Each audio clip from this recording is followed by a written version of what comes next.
I never understood why my husband became so distant after my diagnosis, until the day he packed his bags.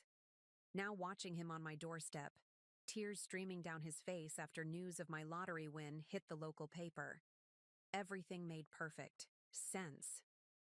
Some people only love you when you have something they want, health, or in this case, wealth. The magnolia-scented spring air drifted through our bedroom window as I sat on the edge of our king-sized bed, the phone still clutched in my trembling hand. The doctor's words echoed in my mind. Before we jump back in, tell us where you're tuning in from, and if this story touches you, make sure you're subscribed, because tomorrow I've saved something extra special for you. Stage 2 breast cancer. Good prognosis with immediate treatment. Surgery followed by chemotherapy. Farah? What did they say? Adam stood in the doorway, his tall frame casting a long shadow across our cream carpet. His voice carried an edge of impatience rather than concern, his eyes not meeting mine, but glancing repeatedly at his watch. We had dinner reservations at Bellamy's, the upscale restaurant where we'd celebrated our 9th wedding anniversary just 3 months earlier. I looked up at him, this man I'd shared a life with for nearly a decade, trying to find the words. How do you tell your husband, your supposed partner in sickness and in health, that your body has betrayed you, that the cells inside your breast have turned against you, multiplying with a vengeance that would require poison to stop? It's cancer, I finally said, the words hanging in the air between us like a physical presence. Stage 2. The doctor says with treatment the prognosis is good, but cancer? Adam interrupted, his voice a strange mixture of shock and something else I couldn't quite identify. Are you sure? As if I would joke about such a thing.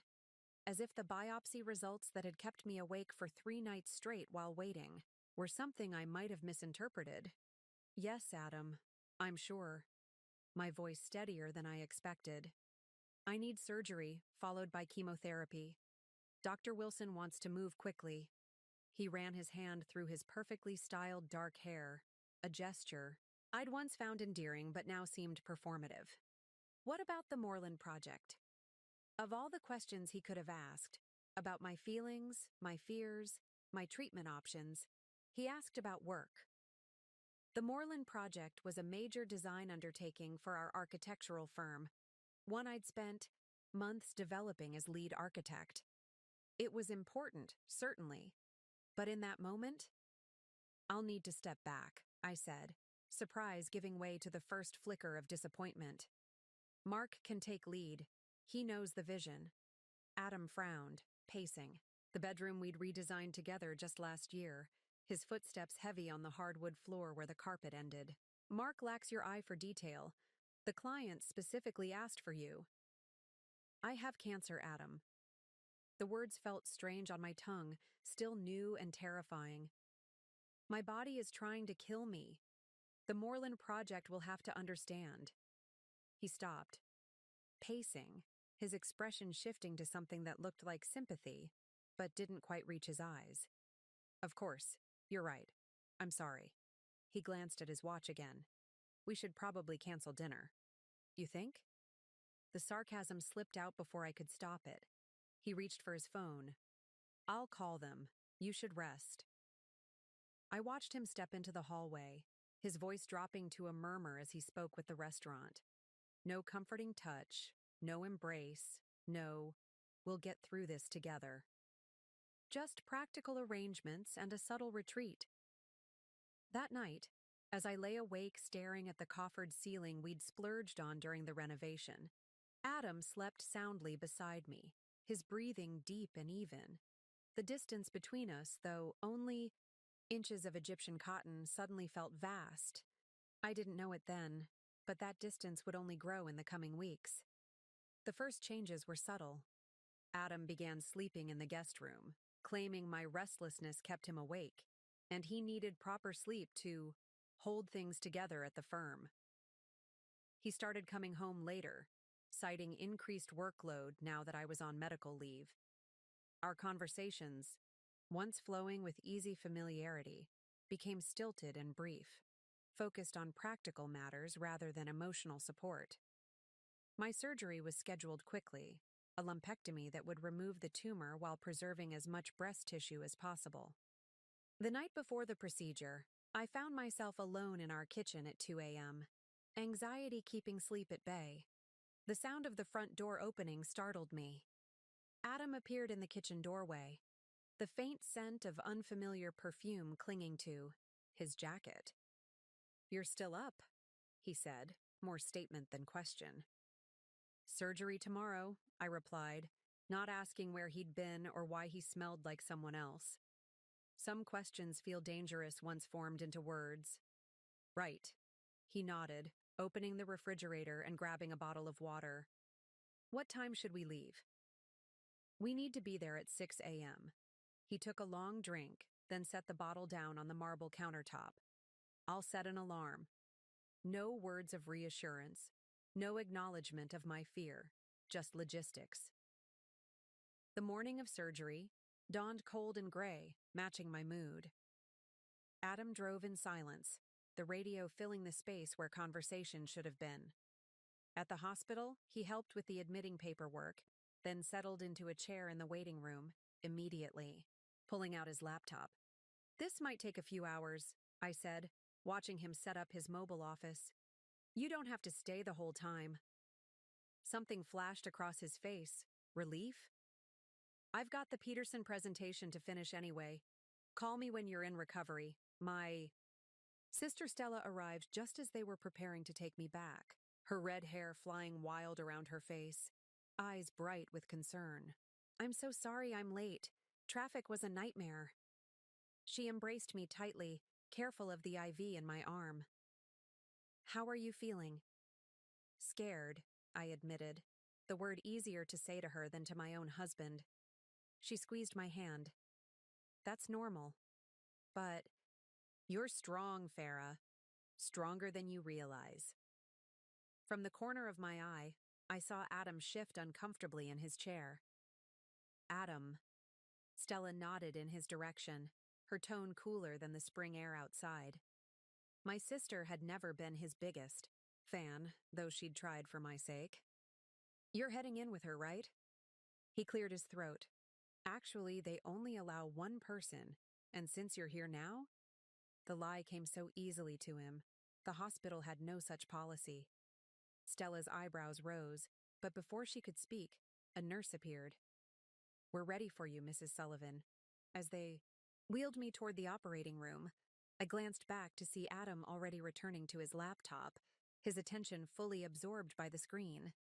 Stella walked alongside my gurney until they stopped her at the surgical wing doors, her expression a mixture of love for me and barely concealed contempt for the man who should have been in her place. The surgery was successful, the margins clear, though the sentinel lymph node showed some cancer cells, upgrading my diagnosis slightly. Chemotherapy would definitely be necessary. I woke in recovery to find Stella by my side, her smile warm despite the worry in her eyes. "Where's Adam?" I asked, my voice rough from the intubation. "He had to go back to the office," she said carefully. "Something about a client emergency." Of course he did. The pattern continued through my recovery at home. Adam became a ghost in our house, present in theory but absent in all the ways that mattered. He hired a home health aide to help me during the day, claiming work demands prevented him from taking time off.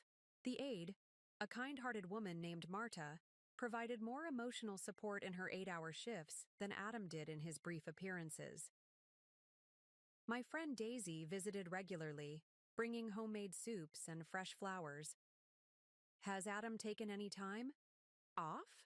she asked one afternoon, arranging tulips in a crystal vase as I rested on the living room sofa.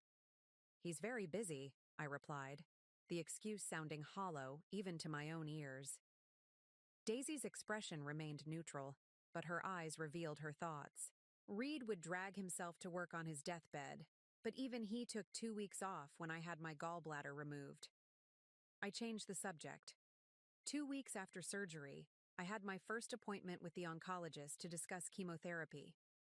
Adam had a meeting he couldn't reschedule, so Stella accompanied me instead. Preparing and narrating this story took us a lot of time, so if you are enjoying it, subscribe to our channel. It means a lot to us. Now back to the story. Dr. Martinez, a petite woman with kind eyes and a no-nonsense manner, laid out my treatment plan. 16 weeks of chemotherapy, followed by radiation. You'll likely lose your hair, she explained gently. And there may be other side effects: fatigue, nausea, potential fertility impacts. I nodded, trying to absorb it all while fear crept up my spine. What about work? I asked, thinking of the firm, of the Moreland project that Adam was so concerned about. Some patients can work part-time during treatment, Dr. Martinez said. But listen to your body. Pushing yourself too hard can compromise your immune system. Stella squeezed my hand. Work can wait. Getting better can't. That evening, I sat Adam down in our living room to discuss the treatment plan. He listened, nodding occasionally, his eyes darting to his phone whenever it buzzed with notifications. I'll probably lose my hair, I said, watching his face carefully. The doctor says there are good wigs available, but whatever you need. He interrupted, not unkindly, but with the air of someone checking off a task list. We have good insurance.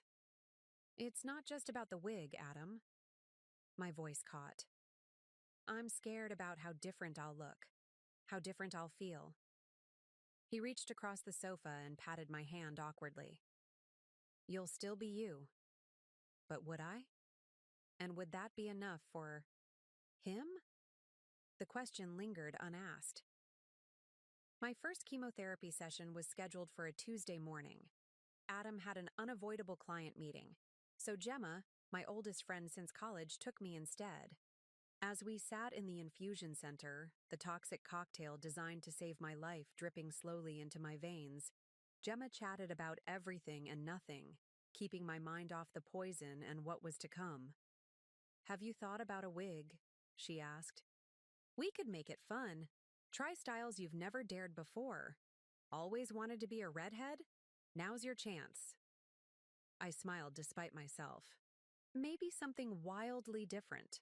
Platinum blonde? You'd rock it, she assured me, then hesitated. How's Adam handling everything? I stared at the IV in my arm. He's adjusting. Gemma's silence spoke volumes. The side effects hit 3 days. Later. Violent nausea that left me curled around the toilet bowl. Bone-deep fatigue that made even lifting my head from the pillow a Herculean task. And a strange metallic taste that made everything I tried to eat taste like copper pennies. Adam moved permanently into the guest room then. You need your rest, he insisted, and I'll just disturb you if I'm getting up for work. A week later, clumps of my chestnut hair began coming out in the shower. I watched the strands circle the drain, tears mixing with the water streaming down my face. That evening, I asked Adam to help me shave my head, to take control of at least this one aspect of what was happening to me. I don't think I can, he said, not meeting my eyes. Maybe Stella or Daisy can help? I called Stella, who came immediately with clippers borrowed from her husband. She sat me in a kitchen chair draped with a sheet and gently, lovingly, removed what remained of my hair, telling me how beautiful my perfectly shaped head was, how my eyes looked even more striking now. When she finished, I studied my reflection. In the handheld mirror, a stranger stared back, pale and alien, skull-like without the frame of hair I'd had my entire life. Adam walked into the kitchen, stopped short at the sight of me, and mumbled something about needing to make a call before retreating to his office. That night, I heard him on the phone through the wall, his voice low but intense. I can't do this. It's not what I signed up for.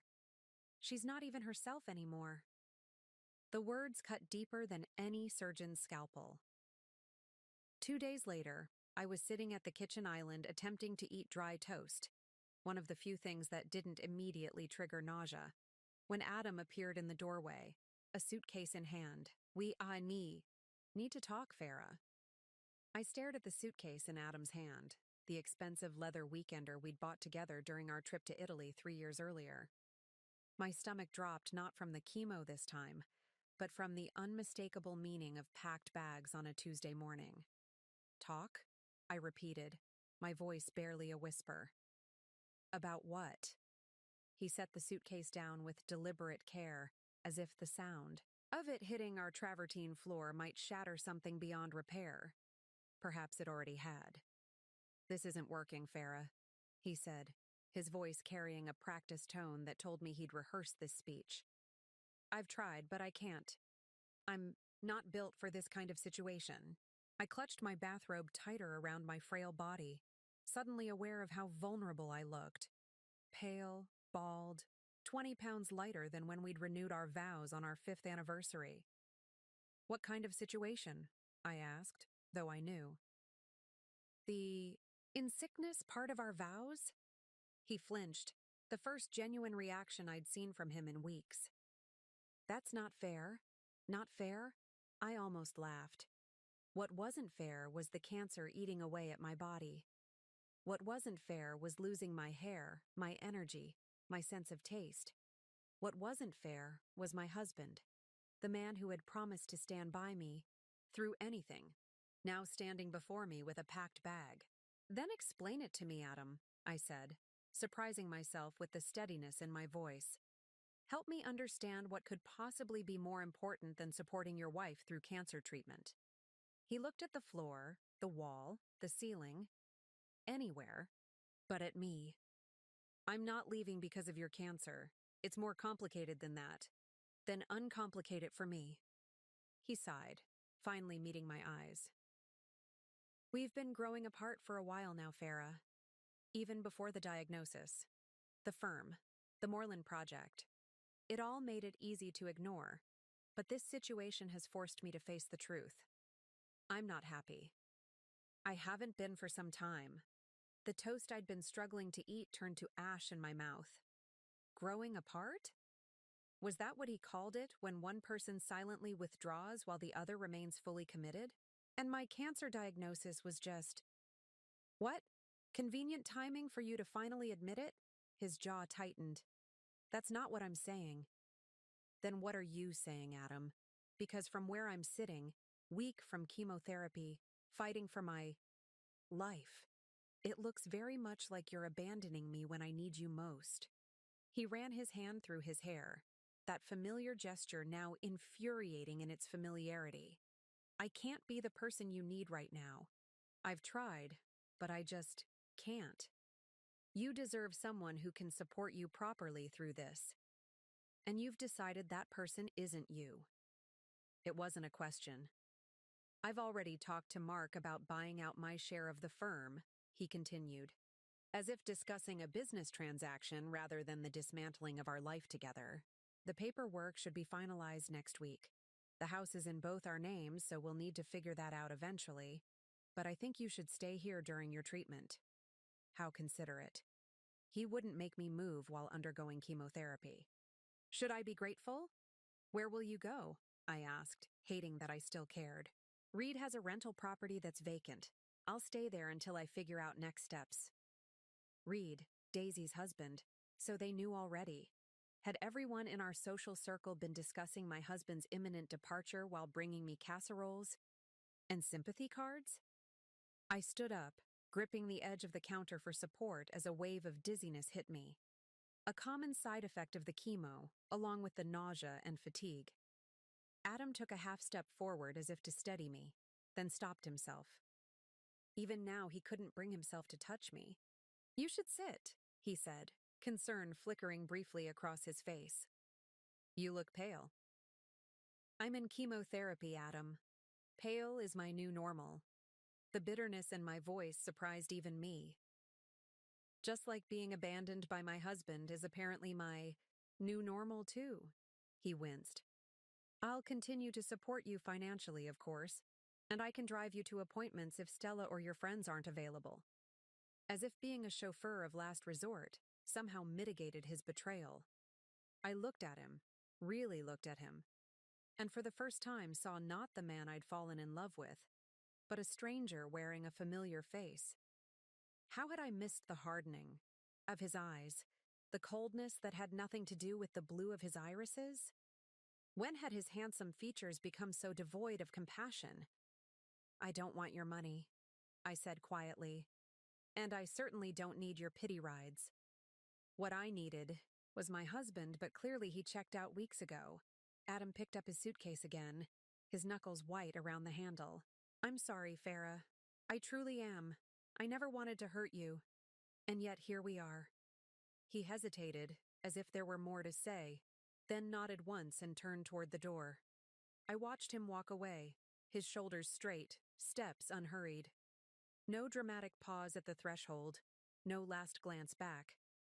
Just the quiet click of the front door closing, the period at the end of a 10-year sentence. I sat alone in our kitchen, my kitchen now, surrounded by evidence of a shared life that had apparently meant more to me than to him. The Viking range. We'd splurged on because Adam loved to cook on weekends.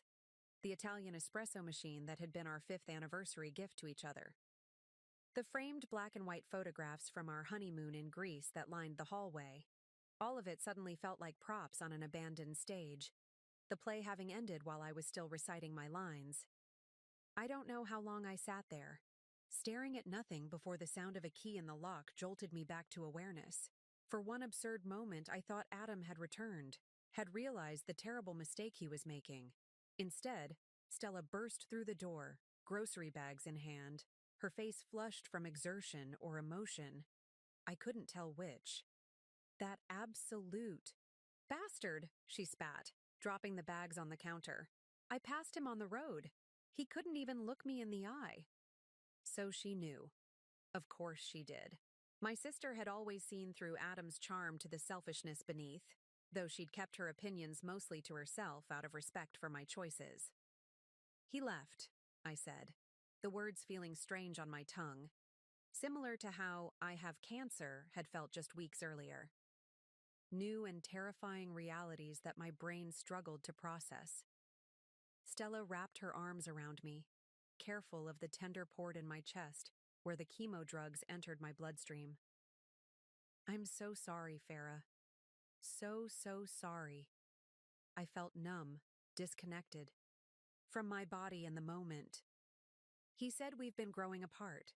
That he's not happy." Stella pulled back to look at me, her green eyes, so like our mother's, blazing with protective fury. "What he is a coward. A selfish, spineless coward. Who doesn't deserve a single one of your tears." But the tears came anyway, hot and fast, the emotional dam breaking now that Adam was gone, and only my sister remained to witness my collapse.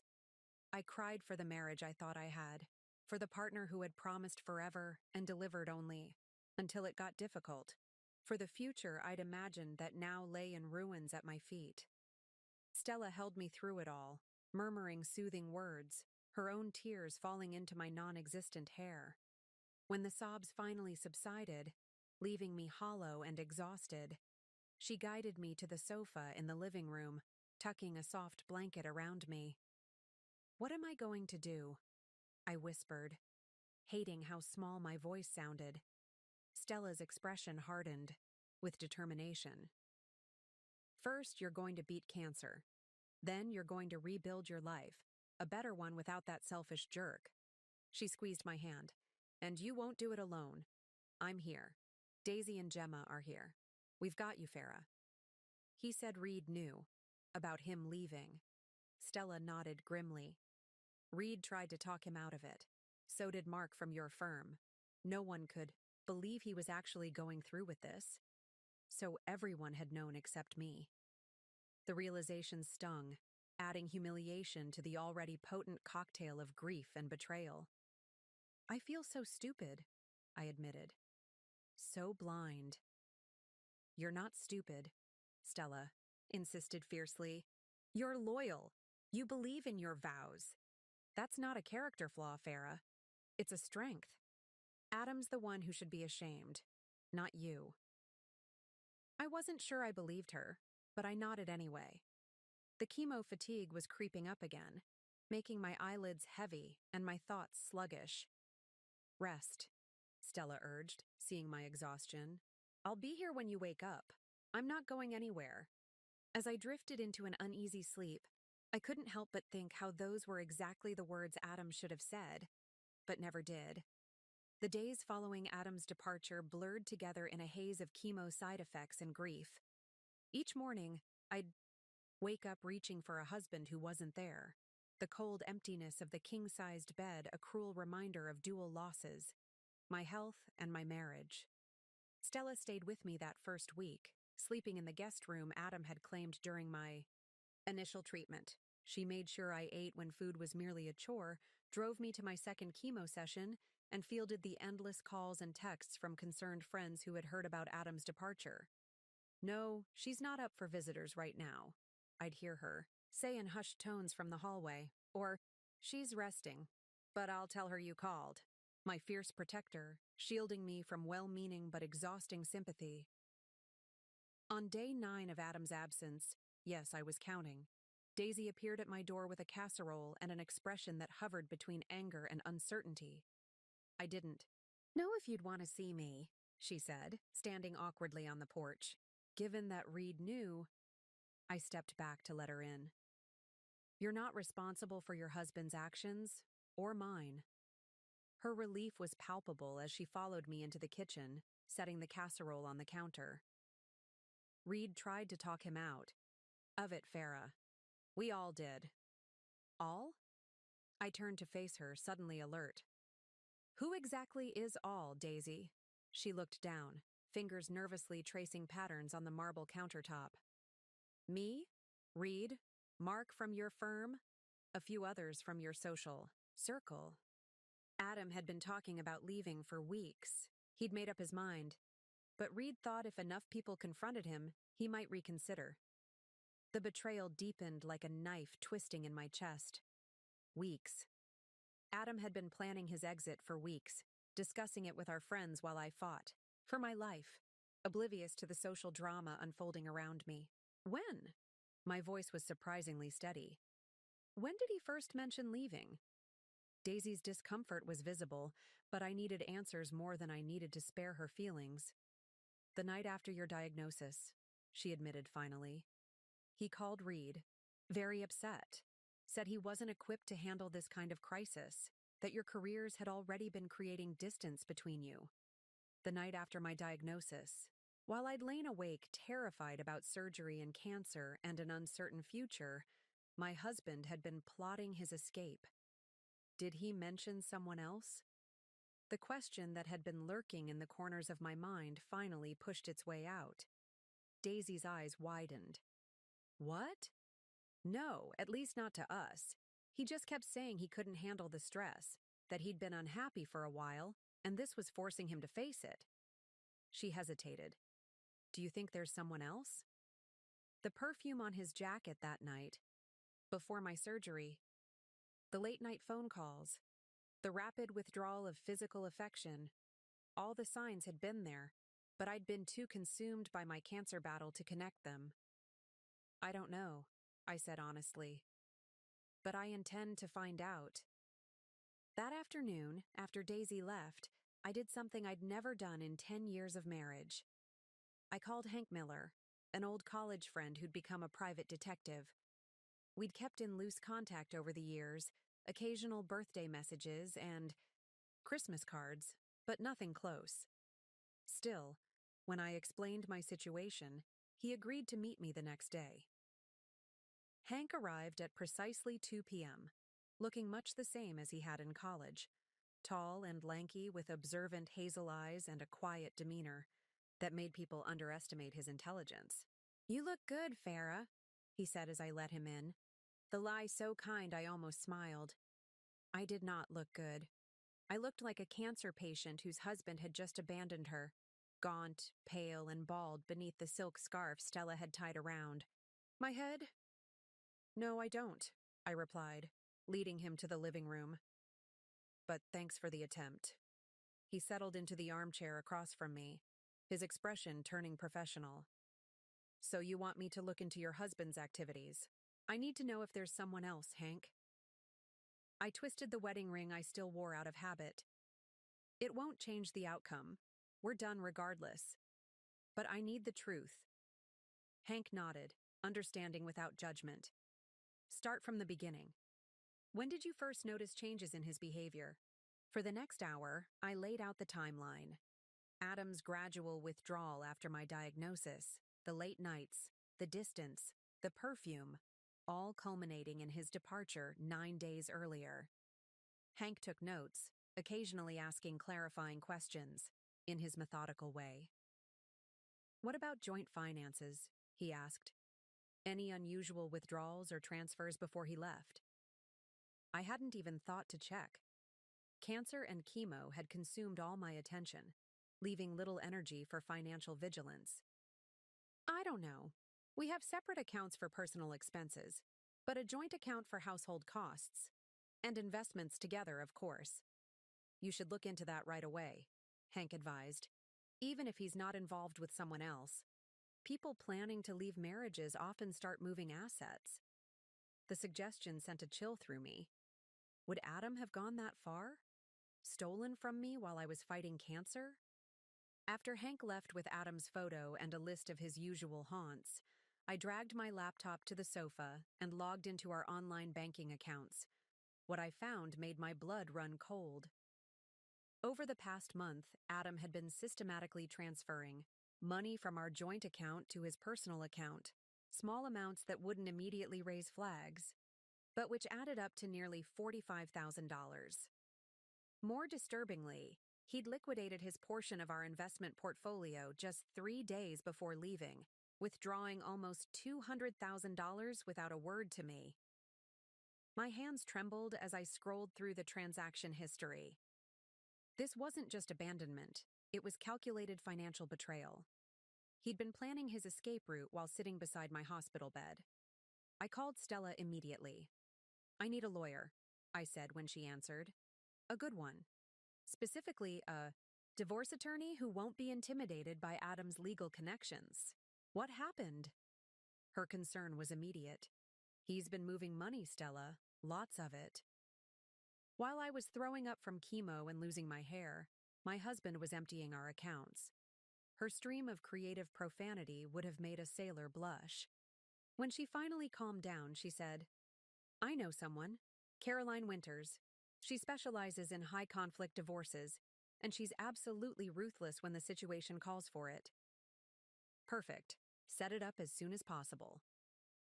2 days later, I sat in Caroline Winters' sleek downtown office, surrounded by the trappings of legal success, law degrees from prestigious universities, awards for excellence, photographs with well-known judges.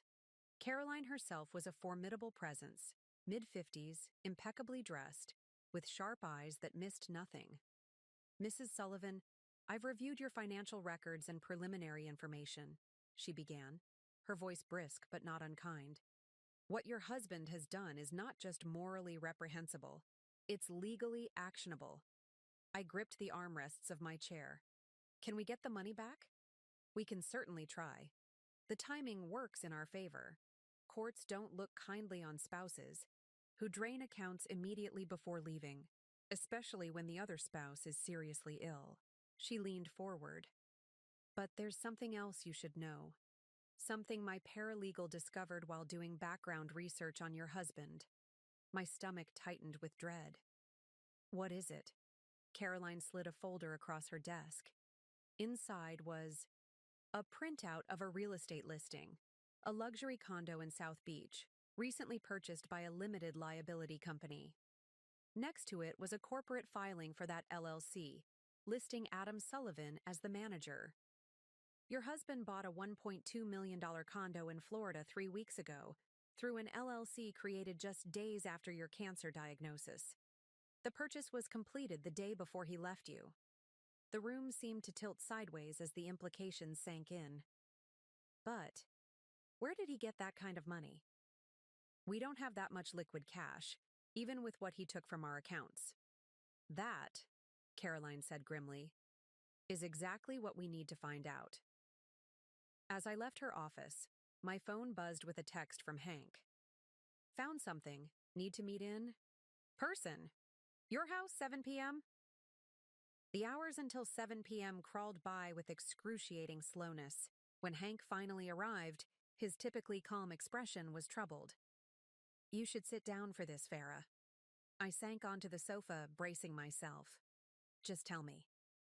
Hank pulled out his tablet and opened a photo gallery. I followed Adam for the past few days. His routine was fairly consistent. The firm, the gym, Reed's rental property where he's staying. But yesterday he drove to this address. He showed me a photo of an upscale apartment building downtown, one I recognized as having been completed about a year earlier. He went up to the 15th floor and stayed for 3 hours. Hank swiped to the next image, this one showing Adam, embracing a willowy blonde woman in the building's lobby. Her name is Gemma Carlton. She's a real estate agent with Prestige Properties. The air left my lungs in a painful rush. Gemma. My friend Gemma. The same Gemma who had taken me to chemo when Adam was too busy. The same Gemma who had helped me pick out headscarves when my hair began falling out. The same Gemma who had held my hand through the worst of the nausea and promised everything would be okay. "There's more," Hank said gently, swiping to additional photos showing Adam and Gemma holding hands at a restaurant, walking arm in arm through a park, kissing in the front seat of his car. "How long?" I managed to ask, though my throat felt lined with broken glass. Based on what I could gather from the building's doorman, who's quite chatty, they've been seeing each other for at least 6 months. Well before your diagnosis. 6 months. Half a year of lies. Of betrayal not just by my husband, but by a woman I'd considered a friend. A woman who had looked me in the eye, day after day, offering support and comfort while sleeping with my husband behind my back. The duel. Betrayal was almost too much to bear. I leaned forward, suddenly unable to catch my breath, the room spinning around me. "Farah?" Hank's voice seemed to come from very far away. "Farah, I'm calling an ambulance." As consciousness slipped away, my last coherent thought was that perhaps the cancer wasn't the thing trying hardest to kill me after all. The hospital ceiling came into focus slowly, the fluorescent lights too harsh for my pounding head. The steady beep of monitoring equipment provided a rhythmic backdrop to my confusion. Why was I here? The last thing I remembered was sitting in my living room with Hank, looking at photos of Adam and Gemma. The memory hit me with physical force, making me gasp. A nurse appeared in my field of vision, her expression professionally concerned. "Mrs. Sullivan? You're at Memorial Hospital. You collapsed at home. Your friend called an ambulance." I tried to speak, but my throat felt raw. The nurse offered a plastic cup of water with a straw, holding it while I took small sips. "What happened?" I finally managed. "Your blood pressure dropped dangerously low, and you were severely dehydrated. The oncology team has been consulted, given your ongoing treatment." She adjusted something on my IV line. "Dr. Wilson will be in shortly." I closed my eyes, processing. The physical collapse was almost a relief compared to the emotional one that had preceded it. My husband and my friend. Together. For months. While I battled cancer. The door opened, and Stella burst in, her face tight with worry. "Farah, thank God you're awake. Hank called me. He's in the waiting room. What happened?" As the words spilled out, Adam's affair with Gemma, the financial betrayal, the secret condo purchase, Stella's expression morphed from concern to white-hot fury. "That absolute monster!" she hissed, gripping the bedrail so tightly her knuckles went white. "Both of them. After everything you've been through." Mrs. Sullivan. Dr. Wilson entered, chart in hand, her normally warm manner slightly rigid. "You've given us quite a scare." The examination was brief, but thorough. The verdict: extreme stress combined with chemotherapy side effects and poor nutrition had created a perfect storm. My immune system, already compromised by treatment, couldn't handle the additional burden of emotional trauma. "We need to consider adjusting your treatment plan," Dr. Wilson said, her tone leaving no room for argument. Your body can't fight cancer effectively under these conditions. I can't stop chemo, I protested weakly. The cancer won't wait for my personal life to improve. No one's suggesting stopping treatment entirely, but perhaps a modified protocol, additional supportive medications. She paused, choosing her words carefully. And I'm going to strongly recommend psychological support. Cancer is hard enough. Without additional stressors. Additional stressors. Such a clinical term for having your life exploded from multiple directions simultaneously. After Dr. Wilson left, Stella helped me sit up, adjusting pillows behind my back. You're coming to stay with me when they discharge you, she announced. No arguments. I can't impose. It's not an imposition. It's what family does. Her eyes welled with tears. Let me do this, Farah. Please. I couldn't protect you from Adam's betrayal or from cancer, but I can at least make sure you're not alone through it. Too exhausted to argue, I nodded. Just until I'm stronger. The hospital kept me for 3 days, pumping me full of fluids and nutrients, monitoring my heart function, and adjusting my medications. My oncologist conferred with specialists, developing a modified chemotherapy regimen that would hopefully be easier on my depleted system while still effectively fighting the cancer. Adam didn't call, didn't visit, didn't even send a message asking if I was all right. His absence spoke volumes about how completely he had detached himself from my life and well-being. Gemma, on the other hand, had the audacity to send flowers, a tasteful arrangement, of lilies with a card expressing concern and hopes for my speedy recovery. No mention of her betrayal, no acknowledgement of her role in my collapse. Stella intercepted the delivery, read the card, and promptly dumped the entire arrangement in the hospital trash. You don't need her fake sympathy, my sister said when I asked about the commotion I'd heard in the hallway. Not now, not ever. On the afternoon of my 3rd day in the hospital, Caroline Winters appeared in my room, briefcase in hand, looking as impeccable as she had in her office despite the institutional setting. I don't typically make hospital visits, she said, pulling a chair close to my bed. But given the circumstances, I thought you should know right away. We've filed for an emergency freeze on all your joint accounts and investments. A judge granted the order this morning. For the first time in days, I felt a glimmer of something other than despair, a small spark of satisfaction. So Adam can't take any more money? Not from your joint assets, no. And we've initiated proceedings to recover what he's already transferred. She opened her briefcase, removing a slim folder. But that's not the only reason I'm here. My investigative team has been looking into the Florida condo purchase. We needed to determine where the money came from, since it exceeded what he'd taken from your joint funds. I steeled myself. And? The purchase was partially financed through a mortgage, but the down payment, nearly $500,000, came from an account at First Meridian Bank, opened 6 months ago under the name of the LLC he created. Something cold settled in my stomach. We don't bank at First Meridian. No, you don't. But Prestige Properties does. It's where they maintain their commission escrow accounts. The implication hung in the air between us. Are you saying Gemma stole from her employer to help Adam buy this condo? Caroline shook her head. Not exactly.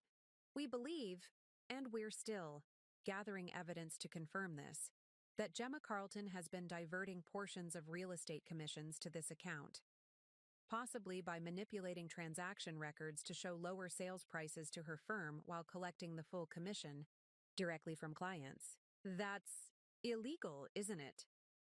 Highly. It's fraud, embezzlement, possibly tax evasion. Caroline's expression was grim but satisfied. If our suspicions are correct, your husband and his girlfriend could be facing criminal charges in addition to civil liability. The information should have brought satisfaction, I suppose. Instead, I felt hollow, thinking of the woman who had held my hand through chemo, A thief. The man I'd built a life with. A criminal conspirator. What happens now? I asked, suddenly exhausted again. Now we continue building our case. I've engaged forensic accountants to trace all financial transactions. I've also filed a formal complaint with the Real Estate Commission regarding Ms. Carlton's suspicious activities. Caroline closed her folder with precision. In the meantime, focus on your health, Mrs. Sullivan. Let me handle the legal battle. After she left, I lay back against the pillows, trying to process everything. Part of me wanted to curl into a ball and disappear, to let the weight of betrayal and illness crush me completely. It would be easier than fighting. Fighting cancer. Fighting Adam, fighting for what was rightfully mine. But another part of me, a part I barely recognized, simmered with something new.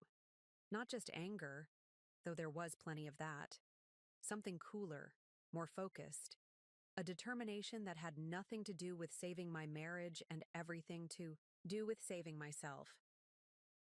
When Hank visited that evening, I was sitting up in bed, a legal pad balanced on my knees, making notes. "You look better," he observed, setting a small potted plant, not flowers, thankfully, on the windowsill. "More present." "I need everything you can find on Adam and Gemma," I said without preamble. "Their schedules, their habits, the places they go. I want to know who else might be involved in whatever they're doing. I want to know who knew about their relationship and when they knew it." Hank studied me for a long moment. "This isn't just about the divorce anymore, is it?" "No," I admitted. "It's about justice, and maybe a little bit about revenge." I met his gaze steadily.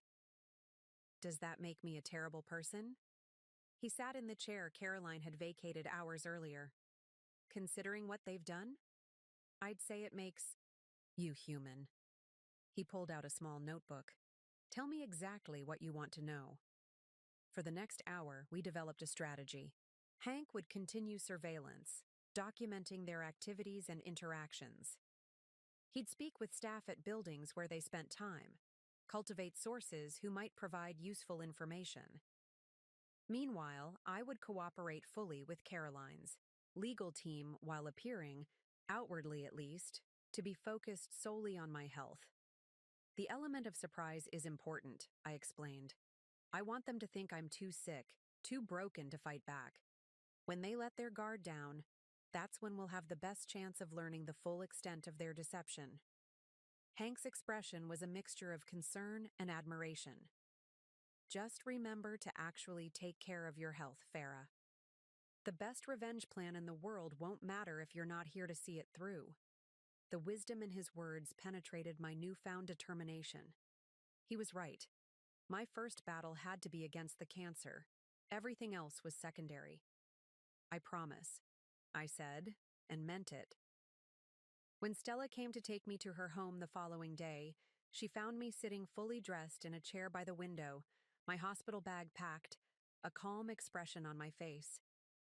"You seem different," she observed as she helped me into her car. I gazed out at the hospital where I'd received my cancer diagnosis, where I'd learned of my husband's financial betrayal, where I'd begun to forge a new version of myself from the ashes of the old. "I am different," I replied. "I'm not just fighting cancer anymore, Stella. I'm fighting for my future. All of it." She glanced at me as she pulled into traffic. "Should Adam be worried?" For the first time in weeks, I smiled. A small, determined curve of my lips that held no warmth, but plenty of purpose. "Adam should be terrified. He just doesn't know it yet." Stella's guest room became my sanctuary during the weeks that followed. Her modest craftsman home couldn't have been more different from the sleek modern house I'd shared with Adam. Warm wood tones instead of cool marble, cozy furnishings that invited relaxation rather than showcased design trends. There was something healing about the very ordinariness of the space. My modified chemotherapy regimen was still brutal, but marginally more manageable. The anti-nausea medications worked better, and the treatment schedule allowed more recovery time between sessions. Small victories, but I clung to them.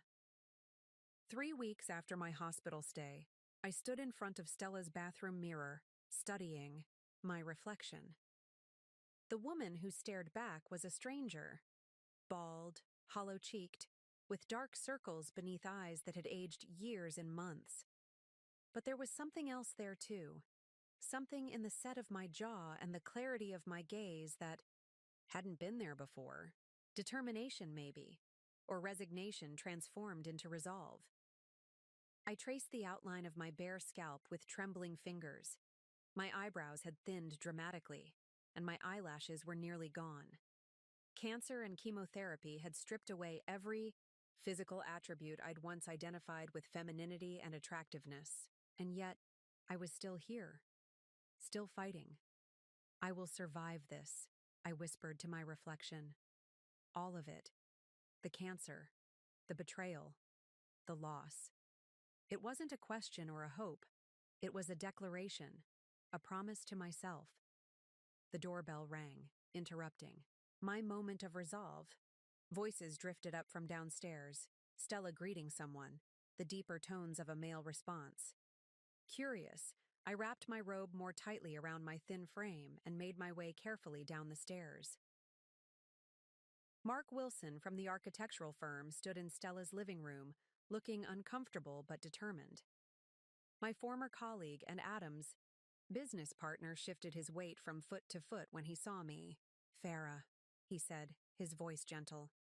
"Thank you for seeing me. I know this isn't a good time, but—" "It's fine, Mark." I gestured to the sofa. "Please, sit." He perched on the edge of the cushion, his expression troubled. "I've been trying to work up the courage to come see you, to apologize." "For what?" "For not warning you about Adam. For not doing more to stop him." He ran a hand through his graying hair. I knew he was pulling away, making excuses about the Moreland project to cover for time spent with her.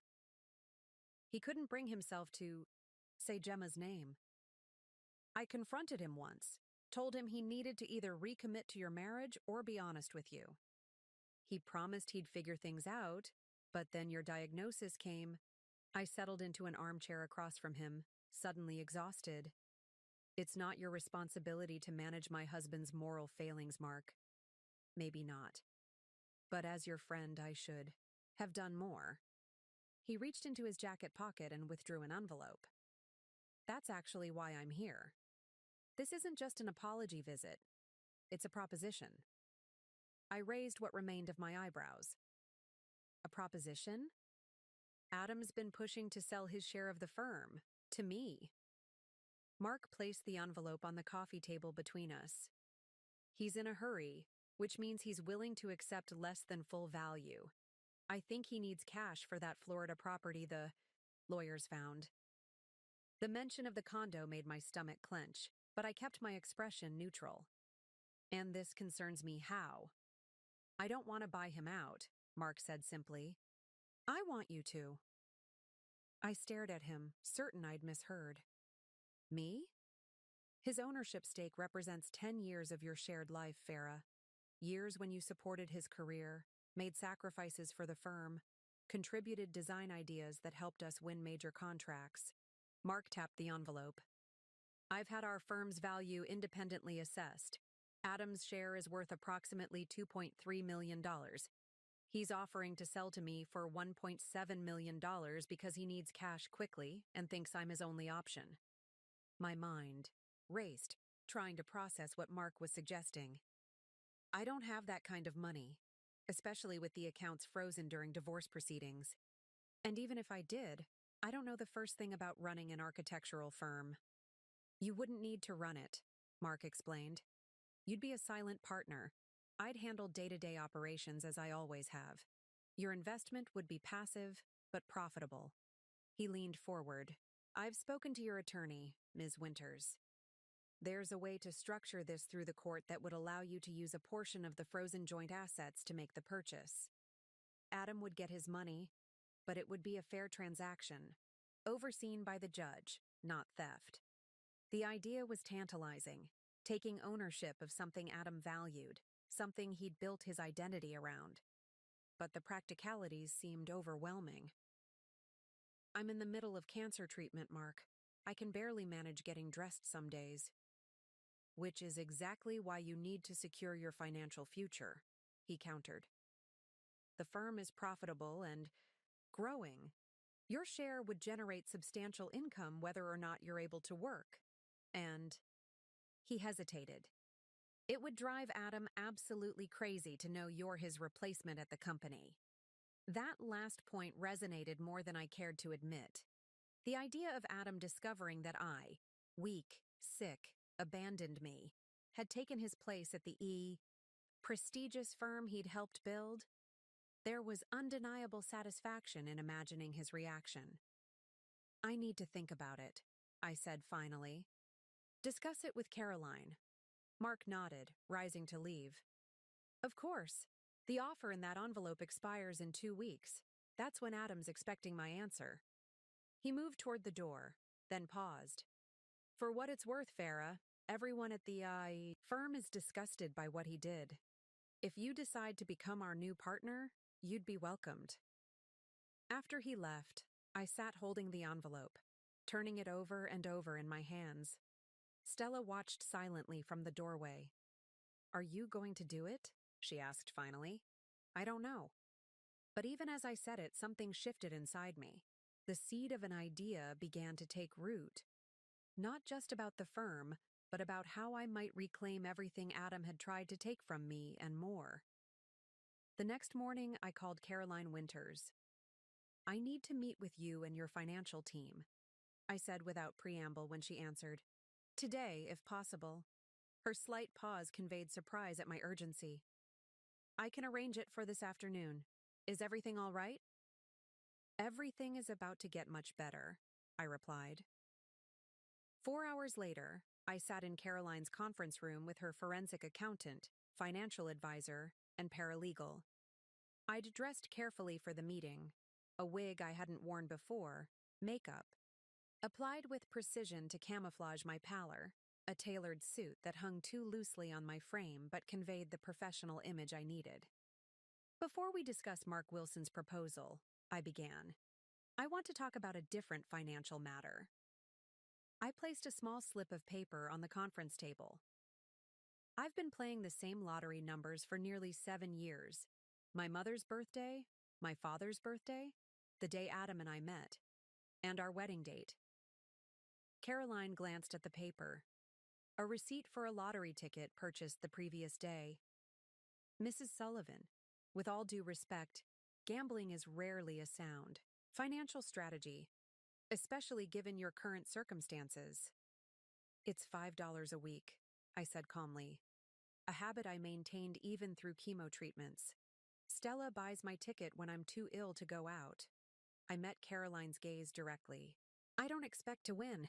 That's not why I'm telling you this. Then why are you? The financial advisor, Mr. Brennan, asked. Because I want to establish legally and officially that my lottery purchases predate my separation from Adam by many years. That these are my numbers played consistently with my personal funds. I leaned forward.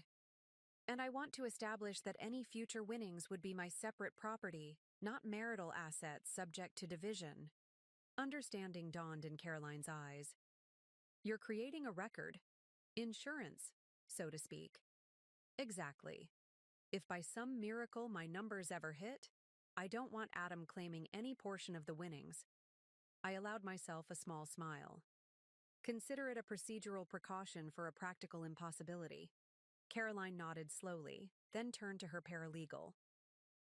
Prepare an affidavit documenting Mrs. Sullivan's lottery playing history. Include witness statements from the sister and anyone else who can verify the consistency of the numbers played and the source of funds used. She looked back at me with newfound respect. That's very forward-thinking, Mrs. Sullivan. I've learned to anticipate Adam's moves, I replied. He took my health, my marriage, and attempted to take my financial security. I won't allow him to take anything else. As we turned to discussing Mark's offer, I felt a strange sense of peace settle over me. For the first time since my diagnosis, I was thinking beyond the immediate crisis, beyond cancer, beyond betrayal, to a future I would shape on my own terms. That evening, as Stella drove me home from the meeting, she glanced at me curiously. "Something's different about you today. You seem, I don't know, lighter somehow." I gazed out the window at the passing cityscape, the setting sun painting the buildings in shades of gold and amber. "I made a decision today, Stella. I'm done being a victim of cancer, of Adam, of circumstances. From now on, I'm writing my own story. Starting with buying Adam's share of the firm? That's just the beginning," I said softly. "Just the beginning." When we arrived home, I carefully climbed the stairs to my room, more tired than I wanted to admit. The chemo was taking its toll, my body fighting battles on cellular levels I couldn't see or fully comprehend. But as I settled into bed, I felt stronger than I had in months. On my nightstand sat the lottery ticket I'd asked Stella to purchase, a small rectangle of paper bearing numbers that represented milestones in a life that no longer existed. Next to it lay a legal pad where I'd begun outlining plans for the future, a future that had seemed impossible just weeks earlier. I picked up a pen and added a new item to my growing list. Open separate bank account for lottery winnings. Not because I actually expected to win, but because for the first time since Adam walked out, I was planning for possibilities rather than bracing for disasters. And that perhaps was its own kind of victory. The purchase of Adam's stake in the architectural firm was finalized with remarkable speed. Caroline's legal maneuvering, combined with a judge who took one look at my medical records and Adam's financial activities and ruled decisively in my favor, created a perfect storm. Adam was legally obligated to sell his share to me at the reduced price he'd offered Mark, with the funds coming from our frozen joint assets. I wasn't present for the signing, still too weak from my latest round of chemotherapy to attend. But Mark sent me a text afterward. "It's done. You should have seen his face when he realized who the buyer was." I should have felt triumph. Instead, I felt a curious detachment, as if watching events unfold from a great distance. Perhaps it was the chemo fog that clouded my thinking on my worst days, or perhaps it was a newly developed emotional armor. Either way, the news settled over me with a calm that would have been impossible weeks earlier. What did register was the financial security the transaction provided. My 50% ownership of a successful architectural firm meant monthly income regardless of my ability to work. It meant health insurance that wasn't tied to Adam or dependent on Cobra extensions. It meant one less thing to worry about as I fought the cancer that had invaded my body. "We should celebrate," Stella suggested that evening, bringing me herbal tea and dry toast, all my sensitive stomach could handle after treatment. "When I can actually digest champagne again," I promised with a wan smile. "Right now, keeping this toast down feels like victory enough." My sister's expression softened with concern. "How are you really doing, Farah? Not just physically, but with everything else?" I considered the question seriously, taking inventory of my emotional state. "I feel distant from it all. Like Adam and Gemma and their betrayal happened to someone else. Someone I used to be." I sipped the tea carefully. "Is that strange?" "No," Stella said after a thoughtful pause. "I think it's your mind protecting you, helping you focus on healing first. The rest will come later, when you're stronger." She was right, though neither of us fully understood then how prescient her words would prove to be. 2 days later, Hank arrived with a heavy portfolio tucked under his arm, his expression difficult to read. "I've been following Adam and Gemma as requested," he began, without preamble once we settled in Stella's sunroom. "Documenting their patterns, their contacts, their activities." I nodded, bracing myself. "And?" He opened the portfolio, revealing meticulously organized surveillance reports, photographs, and financial records. They've been busy, and not just romantically. For the next hour, Hank walked me through evidence suggesting that Adam and Gemma's relationship extended far beyond an affair. What had begun as embezzlement from Gemma's real estate firm had evolved into what appeared to be a sophisticated property scheme. They were using inside information to purchase properties before they hit the market, renovating them minimally, and flipping them to foreign investors at inflated prices. These investors never see the properties in person, Hank explained. They're buying based on Gemma's reputation and doctored photos. By the time they realize they've overpaid for mediocre properties, the money's gone. I stared at the financial diagrams, the property listings, the bank transfers moving through a maze of LLCs and offshore accounts. How long has this been going on? From what I can tell, about 8 months. It started small, a property here and there, but it's accelerated in the past 3 months. He met my eyes directly. Since your diagnosis, something cold settled in my stomach. They're using my illness as cover. The distraction of a cancer-stricken wife makes the perfect smokescreen for financial fraud. Hank didn't contradict me. The Florida condo appears to be their exit strategy. They've been moving funds there gradually, establishing local bank accounts, making connections in the Miami real estate market. They're planning to leave, I said, the realization dawning. Start over somewhere new with their ill-gotten gains. That would be my assessment. Yes. I leaned back in my chair, suddenly exhausted. This was bigger than a betrayal of marriage vows, bigger than an affair with a friend. This was calculated, criminal exploitation of investors, of Gemma's firm, and indirectly, of me and my cancer. What do you want to do with this information? Hank asked quietly. It was the question I'd been asking myself since discovering the affair. Exposure? Revenge? Justice? The options swirled in my chemo-addled brain, none quite right for the magnitude of what I'd learned. Nothing, I said finally. Not yet. Hank's eyebrows rose. Nothing? I need to think, to plan. I closed the portfolio with unsteady hands. And right now, I need to focus on surviving the next round of treatment. I met his concerned gaze. Will you keep watching them? Keep gathering evidence? Of course. He hesitated. But Farah, if they're planning to leave the country, they won't, I said, with a certainty I didn't entirely feel. Adam's too arrogant to run. He thinks he's untouchable. After Hank left, I retreated to my room, more drained than I wanted to admit. The weight of what I'd learned pressed down on me, making it difficult to breathe. I needed space, not just physical distance, but emotional and mental room to process everything. The next morning, I made a decision that surprised even me. I need to go away for a while, I told Stella over breakfast. Somewhere quiet, where I can focus entirely on healing. Her spoon paused halfway to her mouth. Away? Where? Dad's cabin on Lake Windermere. Our father's rustic vacation home was hardly the luxurious retreat most cancer patients might choose. Remote and simple, it offered basic comforts but little else. No nearby shopping, minimal internet connection, and a good 30-minute drive to the nearest hospital. Are you sure that's wise? Stella's concern was evident. You're still in active treatment. I've spoken with Dr. Wilson. She's arranging for my treatments to continue at Memorial Regional. It's only an hour from the cabin.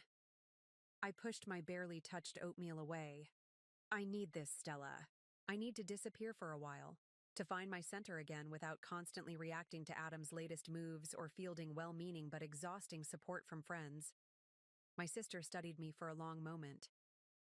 You're withdrawing. I'm regrouping, I corrected gently. There's a difference.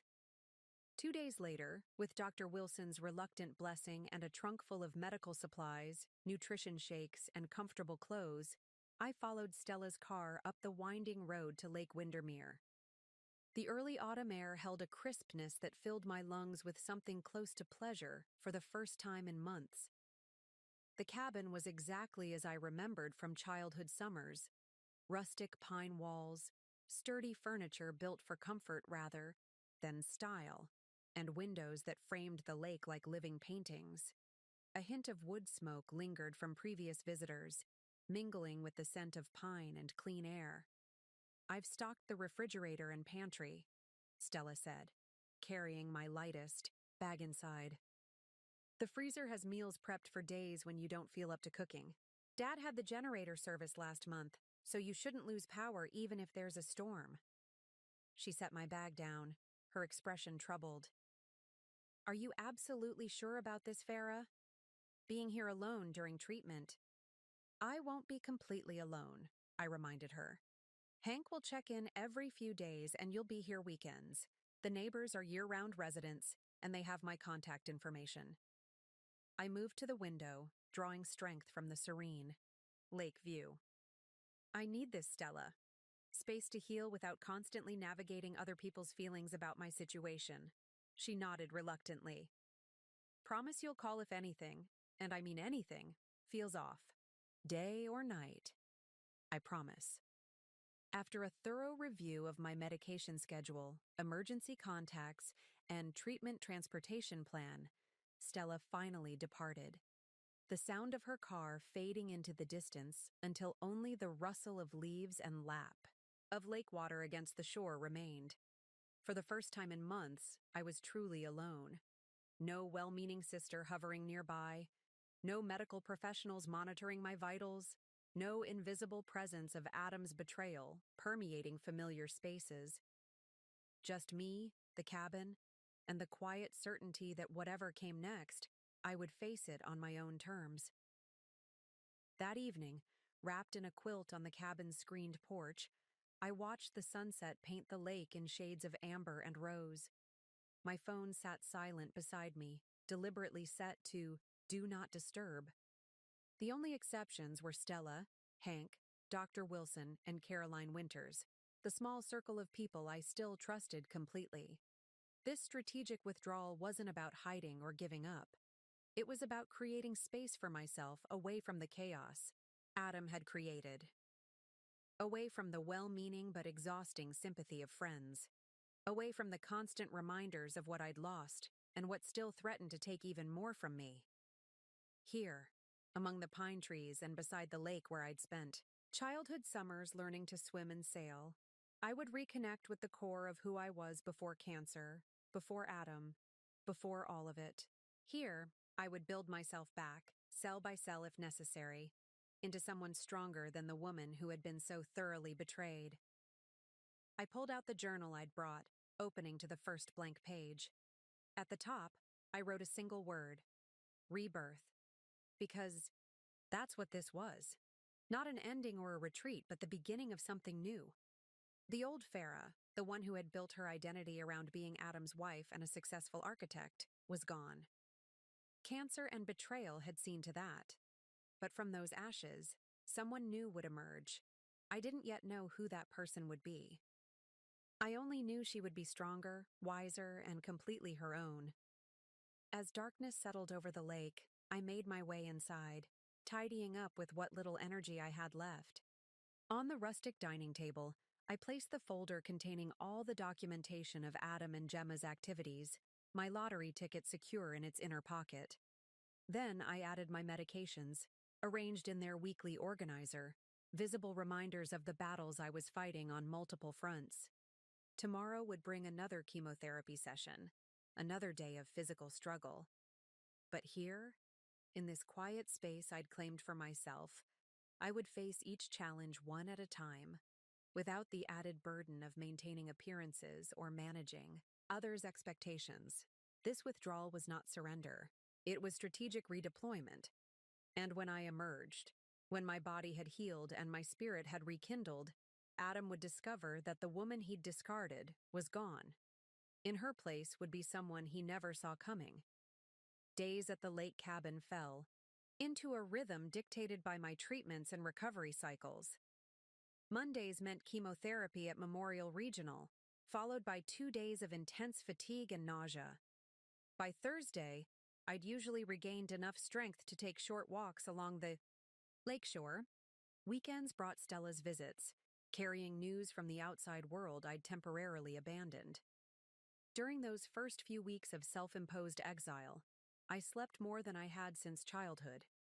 Deep, healing sleep uninterrupted by the constant low-grade anxiety that had plagued me in the city.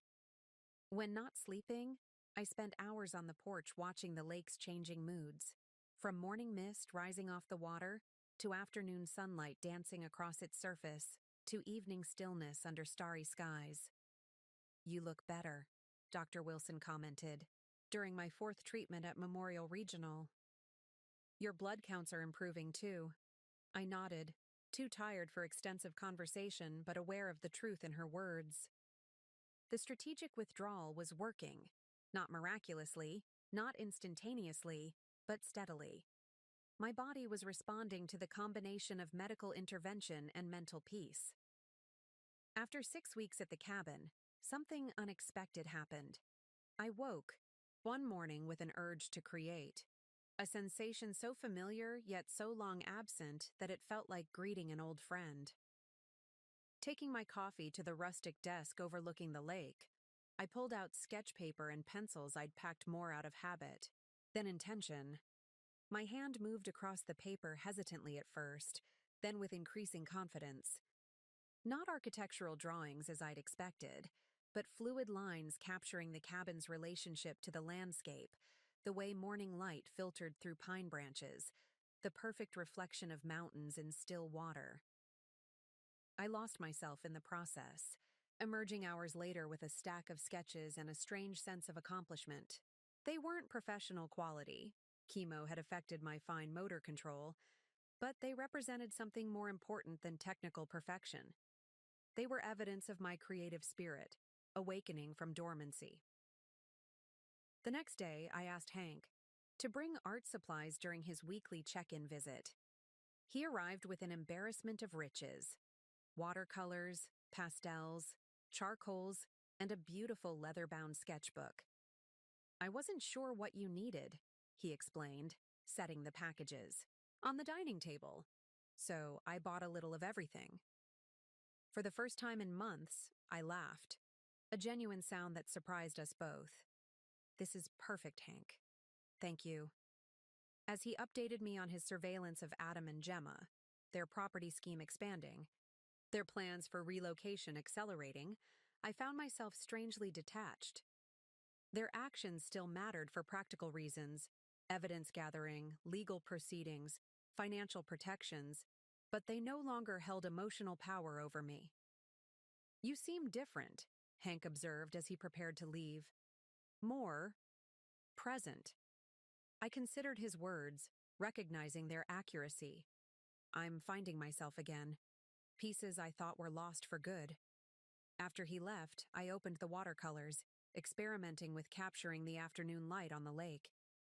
The results were amateur at best, but the act itself felt profoundly healing, creating beauty after so much ugliness, building something new after so much destruction.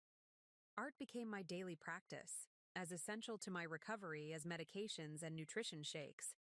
I worked primarily in watercolors, drawn to their unpredictability and flow, the way they required both control and surrender, much like the healing process itself. During my better weeks, I began venturing into the small town near the lake. The local bookstore became a favorite haunt, its creaky wooden floors and ceiling-high shelves offering literary escape on days when my body kept me close to home. The owner, a silver-haired woman named Eleanor, never commented on my obvious illness, treating me instead with the matter-of-fact kindness I found myself craving. "I've set aside some art instruction books," she told me one afternoon, placing a stack on the counter. "Noticed your interest in watercolors last time you were browsing." The simple act of being seen as a person with interests rather than a cancer patient felt like a gift. I purchased the entire stack along with a locally made journal bound in soft leather. That journal became another essential resource. a private space to process thoughts too raw for verbal expression. I wrote about the cancer, about Adam's betrayal, about my fears and hopes in small daily victories. Some entries were angry, others despairing, many simply exhausted. But gradually, imperceptibly, the tone shifted. Less about what had been taken from me, more about what I was discovering within myself. 3 months into my lake retreat, I received unexpected news from Dr. Wilson. The latest scans show significant reduction in tumor activity, she said, her professional demeanor softening with genuine pleasure.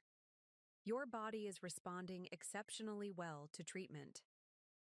I sat in the sterile exam room, trying to absorb the meaning behind her clinical language. So the cancer is not gone, she cautioned, but retreating. If this response continues, we can discuss scaling back to maintenance therapy after your next 3 sessions. She studied my face. This is good news, Farah. Very good news.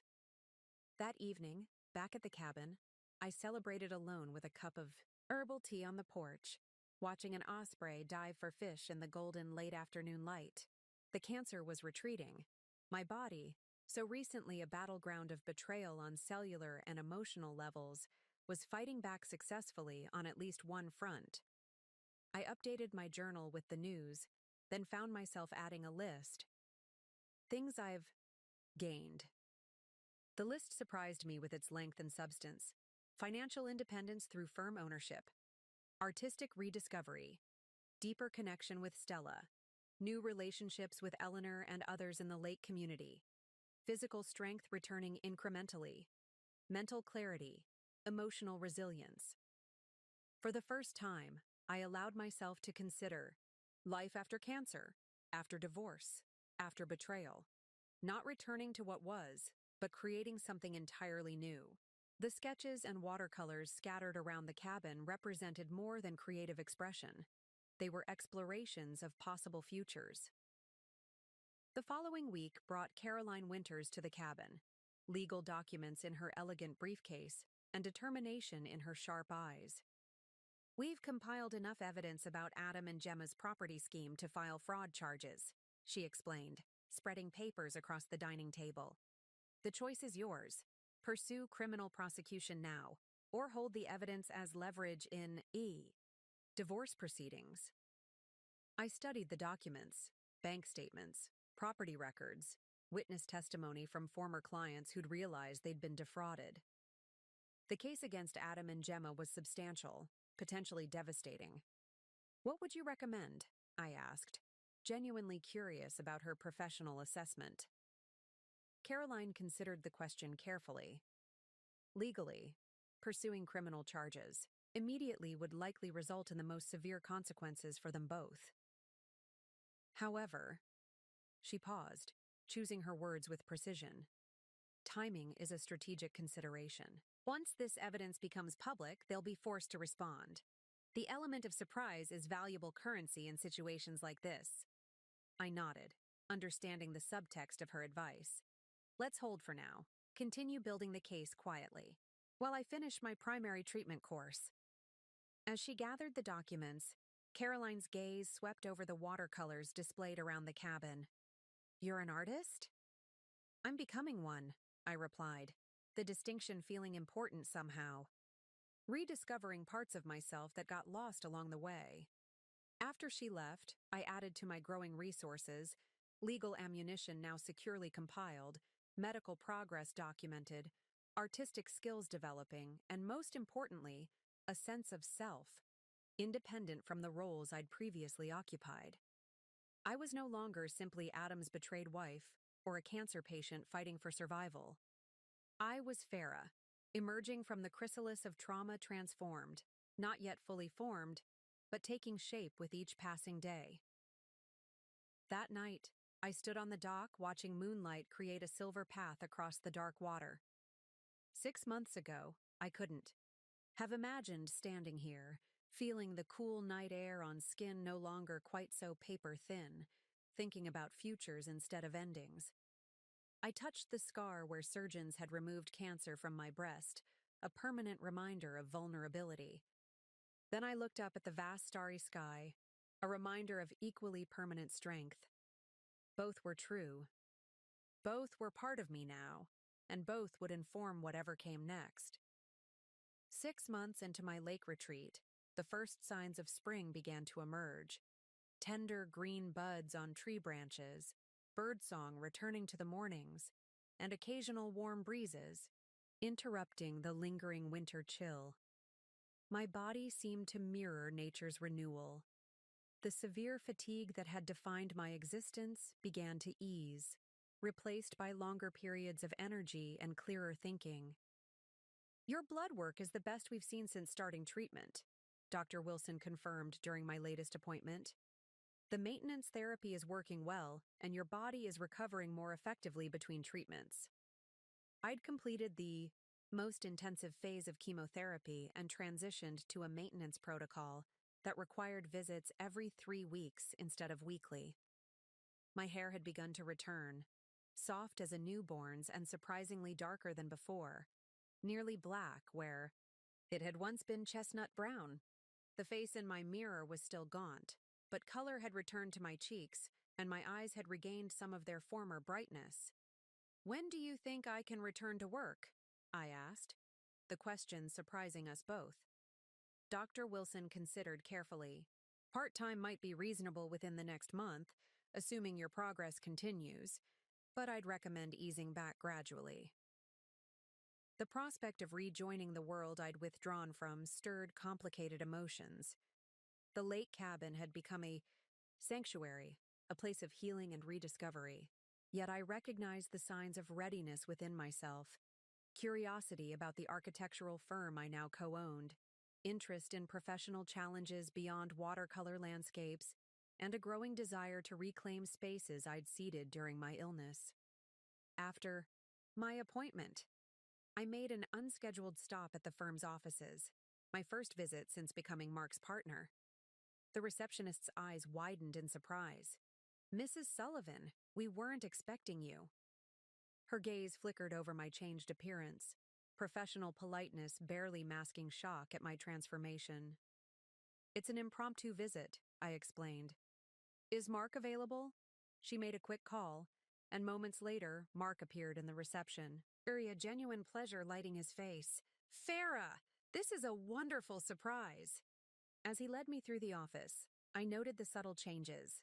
New design boards in the conference room, different artwork in the corridors, several unfamiliar faces among the staff. The space felt simultaneously familiar and foreign, like revisiting your childhood home after decades away. Mark's office remained largely unchanged. Organized chaos of blueprints and material samples, awards lining the walls, the perpetually empty coffee mug he used as a paperweight. He cleared a chair for me, watching with barely concealed curiosity as I settled into it. "You look well," he said finally. "The lake has been good for you." "It has." I glanced around, taking in the visible signs of ongoing projects. "How are things here?"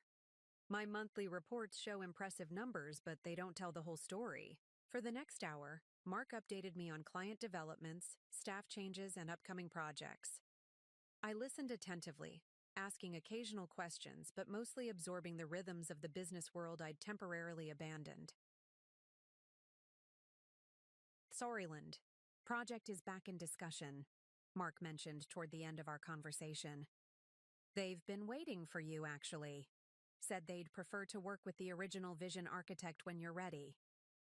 The project that had once seemed so crucial, the one Adam had prioritized over my cancer diagnosis, now felt like a relic from another lifetime.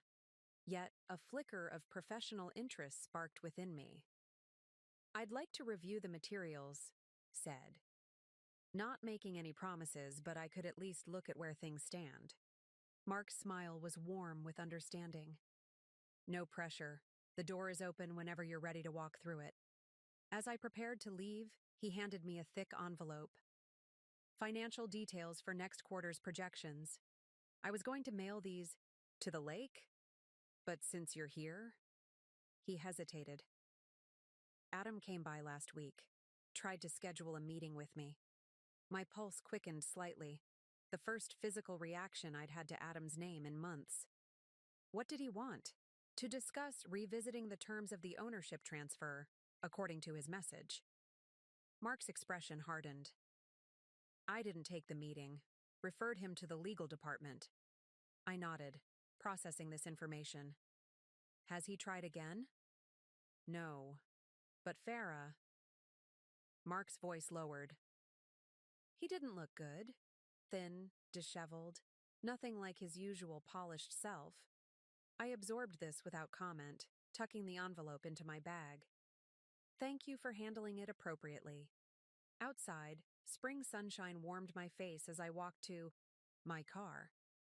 Adam's attempt to revisit the firm ownership was interesting. Perhaps the property scheme wasn't generating the expected returns, or perhaps legal consequences were beginning to materialize. Either way, his actions confirmed what Hank's surveillance had suggested: financial pressure mounting from multiple directions. Rather than returning directly to the lake, I made another unannounced visit, this one to my former home, the Modernist. House Adam and I had designed together in the early years of our marriage. I parked across the street, observing the property from a distance. The differences were immediately apparent. The meticulously maintained front gardens had grown slightly wild. The signature architectural lighting we'd installed remained unlit despite the approaching evening. A luxury SUV I didn't recognize sat in the driveway, Gemma's presumably. As I watched, the front door opened, and she emerged carrying a designer overnight bag, her blonde hair pulled back in a messy ponytail. Even from a distance, I could see tension in her movements, a harried quality that contradicted her usual calculated grace. She tossed the bag into the SUV and returned inside without the lingering, appreciative glance at the home's design features that had once been her habit. I remained parked for another hour, conducting my own surveillance. Adam appeared briefly, at an upstairs window, phone pressed to his ear, gesturing with agitation visible even from my vantage point. Later, delivery food arrived, a marked departure from the home-cooked meals he'd once insisted upon. Small details, but revealing ones. The next day, I met Hank at a cafe halfway between the city and the lake, eager to compare my observations with his professional findings. Their property scheme is unraveling, he confirmed, sliding photos across the table. 3 investors have filed complaints with regulatory authorities. Gemma's real estate firm has opened an internal investigation into accounting irregularities. Photos showed Adam and Gemma in various states of distress, arguing outside a restaurant, looking tense at a property showing, Adam pacing outside a lawyer's office while Gemma waited in the car. The Florida property has been listed for sale, Hank continued. Priced well below market value, suggesting urgency. I sipped my tea, considering the implications. They need cash. Desperately, from all appearances. Adam's been trying to access investment accounts that were frozen in the divorce proceedings. Gemma's credit cards have been declined at several establishments. Hank's expression remained professional, but satisfaction tinged his voice. The house, your house, has a pre-foreclosure notice filed against it. Mortgage payments 3 months behind. The news should have brought vindication or at least satisfaction. Instead, I felt a curious detachment, as if hearing about strangers' misfortunes. The emotional tether that had once bound me to Adam's fate had been severed, not in anger, but in healing. Have they made any attempts to access my current location or information? I asked, the practical question more relevant than their financial troubles. Adam hired a private investigator briefly, but the man wasn't particularly skilled. Hank allowed himself a small smile. I made sure he followed misleading trails. As far as they know, you're receiving treatment at a specialized facility in Arizona. I nodded, grateful for the continued privacy of my lake retreat. And the evidence regarding their property fraud? Growing stronger. Caroline's team has documentation of at least 12 fraudulent transactions, wire transfers to offshore accounts, and testimony from 2 former business associates willing to cooperate with authorities. As spring advanced, I continued my reconnaissance, making periodic quiet visits to the city to observe from a distance the unraveling of Adam and Gemma's carefully constructed world. I never approached them directly, never made my presence known. There was no confrontation, no dramatic scene, just methodical gathering of information about their deteriorating circumstances.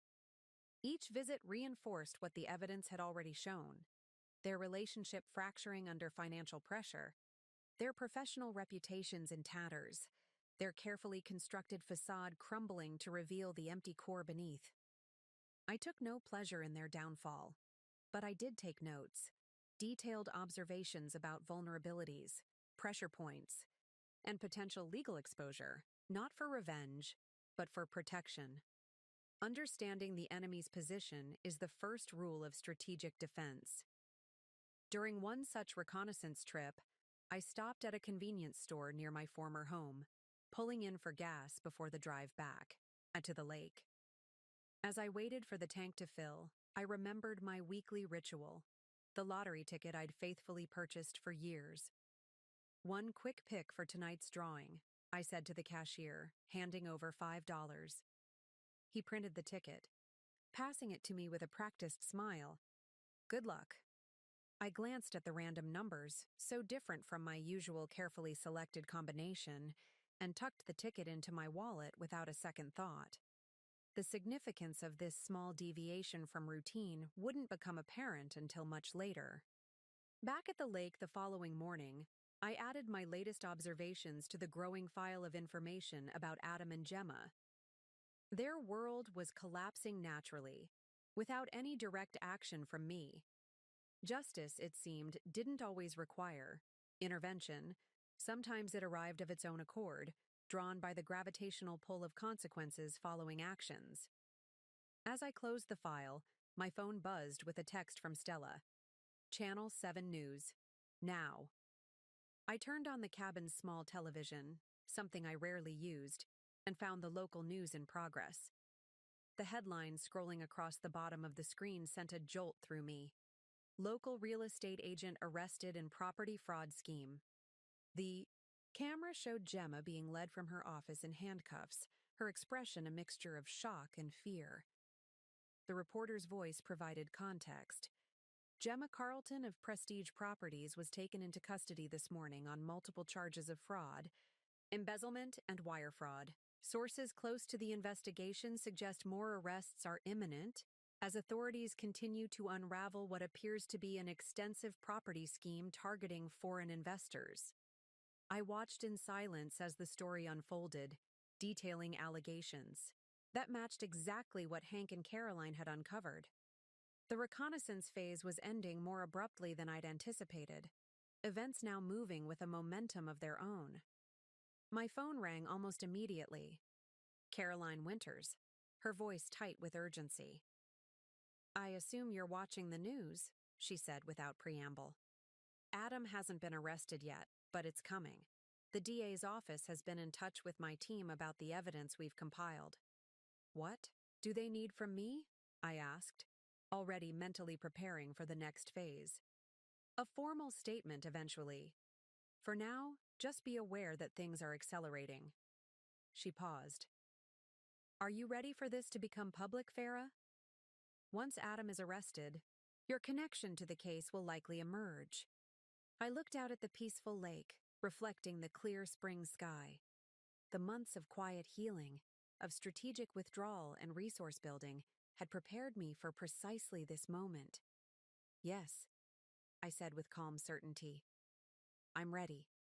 Adam's arrest came 3 days after Gemma's, a textbook dawn raid captured by local news cameras that seemed suspiciously well-positioned for the 6 a.m. event.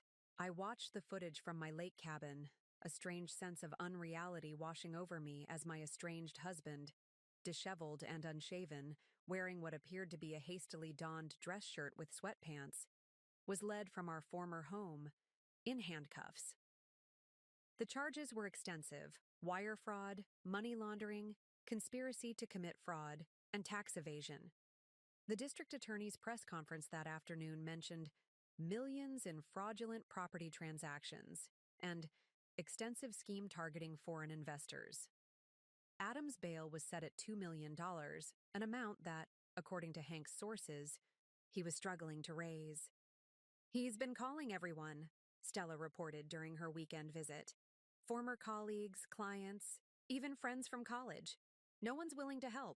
I nodded, absorbing this information with the same detached interest I might give a case study on professional ethics. "What about his parents?"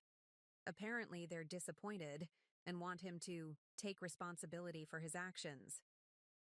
Stella's air quotes conveyed her skepticism. Translation: "They won't risk their retirement funds on a son facing federal charges." The weekend papers featured the case prominently, with one investigative piece tracing the scheme back to its origins, shortly after Adam and Gemma began their affair. What struck me most was how thoroughly they had convinced themselves of their own invulnerability, how recklessly they had expanded their fraud even as the risks multiplied. Pride before the fall, as the saying goes. Caroline called on Monday morning, her tone businesslike. "The prosecutor wants to meet with you tomorrow. They're building their case and believe your testimony could be valuable, particularly regarding the timeline and financial aspects." I agreed to the meeting, though anxiety flickered at the edges of my calm. Public testimony would mean public exposure. My cancer, my abandonment, my private pain laid bare in court documents and witness statements. "Will I need to appear in court?" I asked. "Eventually, yes, though the case may not go to trial if they accept plea deals." Caroline paused. "Are you prepared for that possibility, Farah?" "It would be completely understandable if you preferred to limit your involvement." I considered the question seriously. The lake retreat had helped me heal physically and emotionally, but public scrutiny was another matter entirely. Yet something within me, the same spark of determination that had carried me through cancer treatments and betrayal, rejected the idea of hiding from this final confrontation. "I'll do whatever is necessary," I said finally. "They chose this path, not me." The next day, I met with Assistant District Attorney James Harrington, a serious man with prematurely silver hair and intense focus. For 2 hours, I walked him through my knowledge of Adam and Gemma's activities, providing dates, financial details, and context that helped connect distinct pieces of their scheme. "Your recall is impressive, Mrs. Sullivan," Harrington remarked, reviewing his notes, "especially given the health challenges you were facing during this period." "Cancer focuses the mind," I replied simply. "When your body is betraying you cell by cell, you become acutely aware of other betrayals." He nodded, silent appreciation in his eyes. "There's something else you should know. We've offered Ms. Carlton a deal in exchange for testimony against your husband. Her attorney has indicated she's likely to accept." The news shouldn't have surprised me. Gemma's self-preservation instinct had always been strong, yet I felt a curious twist of emotion. Not jealousy or anger, but something closer to pity. Whatever genuine feeling might have existed between them hadn't survived the first real test. "Will her testimony affect the divorce proceedings?" I asked, practicality reasserting itself. "It could potentially expedite things. Her statement includes admissions about their relationship timeline that directly contradict your husband's claims in family court." Harrington closed his notebook. "Your attorney can petition for immediate resolution based on this new evidence." As I drove back to the lake that evening, thunderclouds gathered on the horizon, matching my contemplative mood. The criminal case against Adam and Gemma was proceeding independently of my actions now, a boulder rolling downhill with its own momentum. My focus needed to shift to the final resolution of my marriage and the formal beginning of whatever came next. Back at the cabin, I called a strategy meeting for the following week. Caroline for legal matters, Mark for business concerns, Stella for personal support, and Hank for security considerations. The time for passive observation had ended. Now decisions must be made and actions taken. They gathered at the cabin on a perfect spring morning, the lake a mirror reflecting blue sky and white clouds. We sat on the screened porch, iced tea and Caroline's meticulous agenda before us. Let's start with the divorce, Caroline began. Given recent developments, we have leverage to push for immediate resolution on highly favorable terms. Adam's legal team is overwhelmed with the criminal case and likely to accept reasonable demands without prolonged negotiation. What exactly are we asking for? I questioned, leaning forward. Full ownership of the house, all remaining joint investment, accounts, and a clean break with no alimony in either direction. Caroline's expression was confident. We'll position it as an opportunity for him to resolve at least one legal matter quickly while focusing on his criminal defense. I considered this, the practicality appealing, but something still unsettled. The house. I'm not sure I want it anymore. Too many memories. Take it anyway, Stella advised. You can always sell it later. It's about what you deserve, not what you plan to keep. Mark cleared his throat. From a business perspective, your position at the firm is secure regardless of the divorce outcome. The ownership transfer is legally binding and separate from marriage dissolution. However, he hesitated. There will inevitably be questions from clients and industry colleagues about your connection to the case.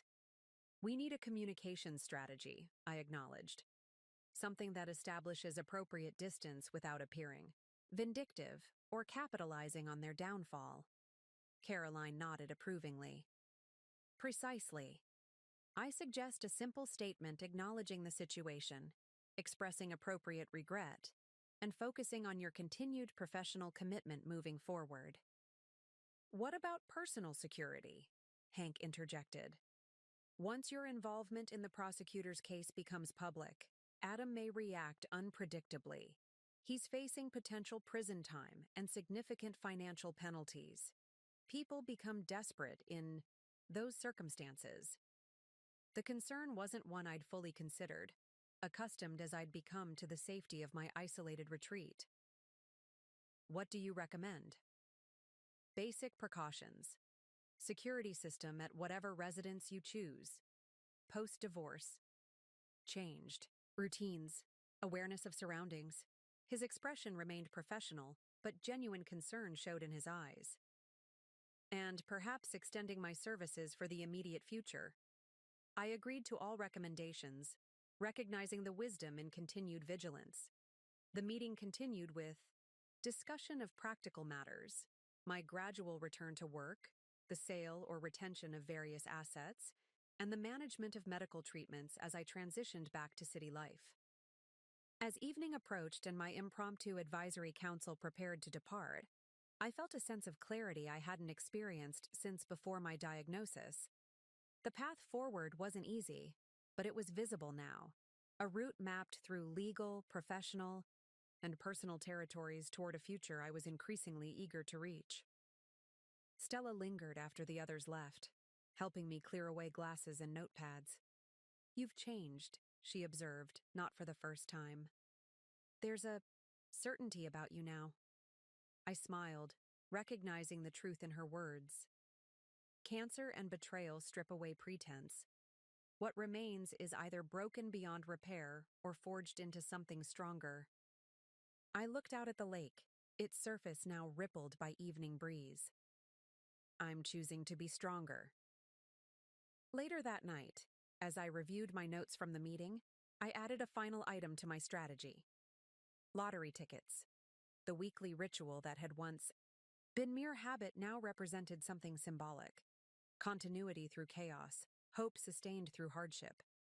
I would continue playing my numbers, not with any expectation of winning, but as a personal affirmation that some parts of my pre-cancer, pre-betrayal self remained intact, carried forward into whatever new life awaited. What I couldn't have known then was how significant that small, seemingly inconsequential decision would prove to be, the final piece falling into place for a resolution none of us could have anticipated. Adam's attorney reached out 3 days after our strategy meeting, his tone suggesting urgency that belied his carefully worded email requesting an amicable discussion regarding marital asset distribution. Caroline forwarded the message to me with a single comment. "They're desperate. The timing aligned perfectly with our strategy.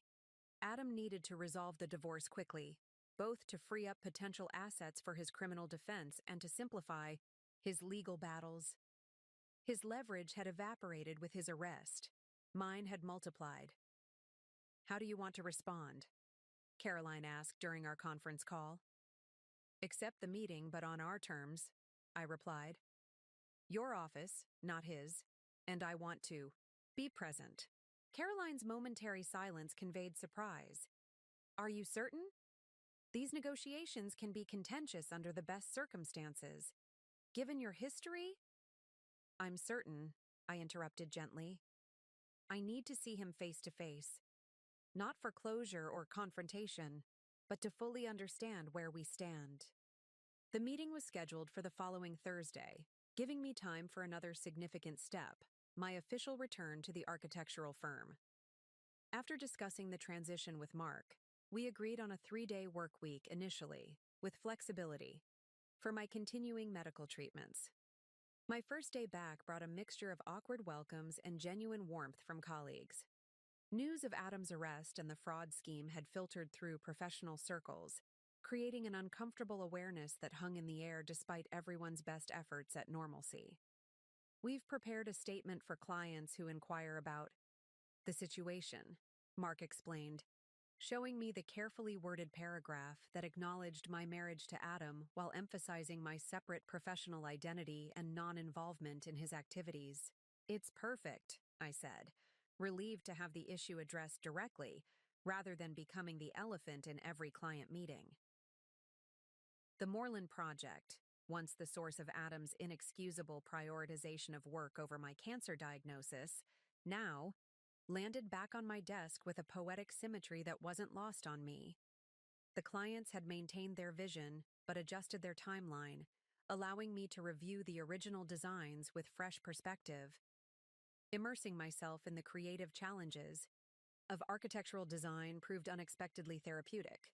The familiar rhythm of problem-solving and spatial visualization engaged parts of my brain that had lain dormant during treatment, awakening professional instincts that cancer and betrayal had temporarily overshadowed.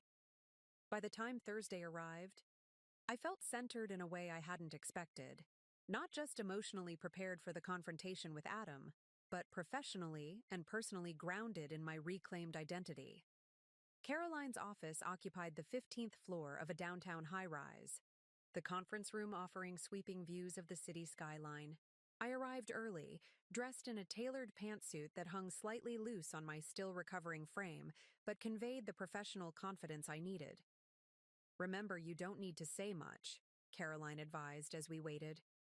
"Your presence alone makes a statement. I'll handle the negotiation." Adam arrived with his attorney precisely on time, his appearance shocking despite my mental preparation. The polished, confident man who had once been my husband had been replaced by someone gaunt and gray, his designer suits exchanged for off-the-rack, attire that somehow emphasized rather than disguised his diminished circumstances. His eyes widened slightly when he saw me, perhaps surprised by my presence, perhaps taken aback by my transformation. The soft fuzz of new hair, the weight loss, the subtle markers of illness remained evident, but so too did the strength and clarity I'd cultivated during my retreat. "Farah," he said, my name half greeting, half question. "Adam," I replied evenly, offering nothing more. His attorney, a harried-looking man with a worn briefcase, took charge, outlining their proposal for asset division, while Adam sat silently, gaze alternating between the conference table and the window behind me. The terms they offered were better than I'd expected, but still short of what Caroline and I had determined was fair.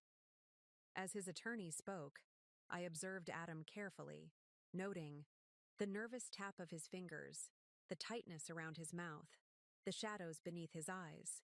He was a man under siege, fighting battles on multiple fronts with dwindling resources.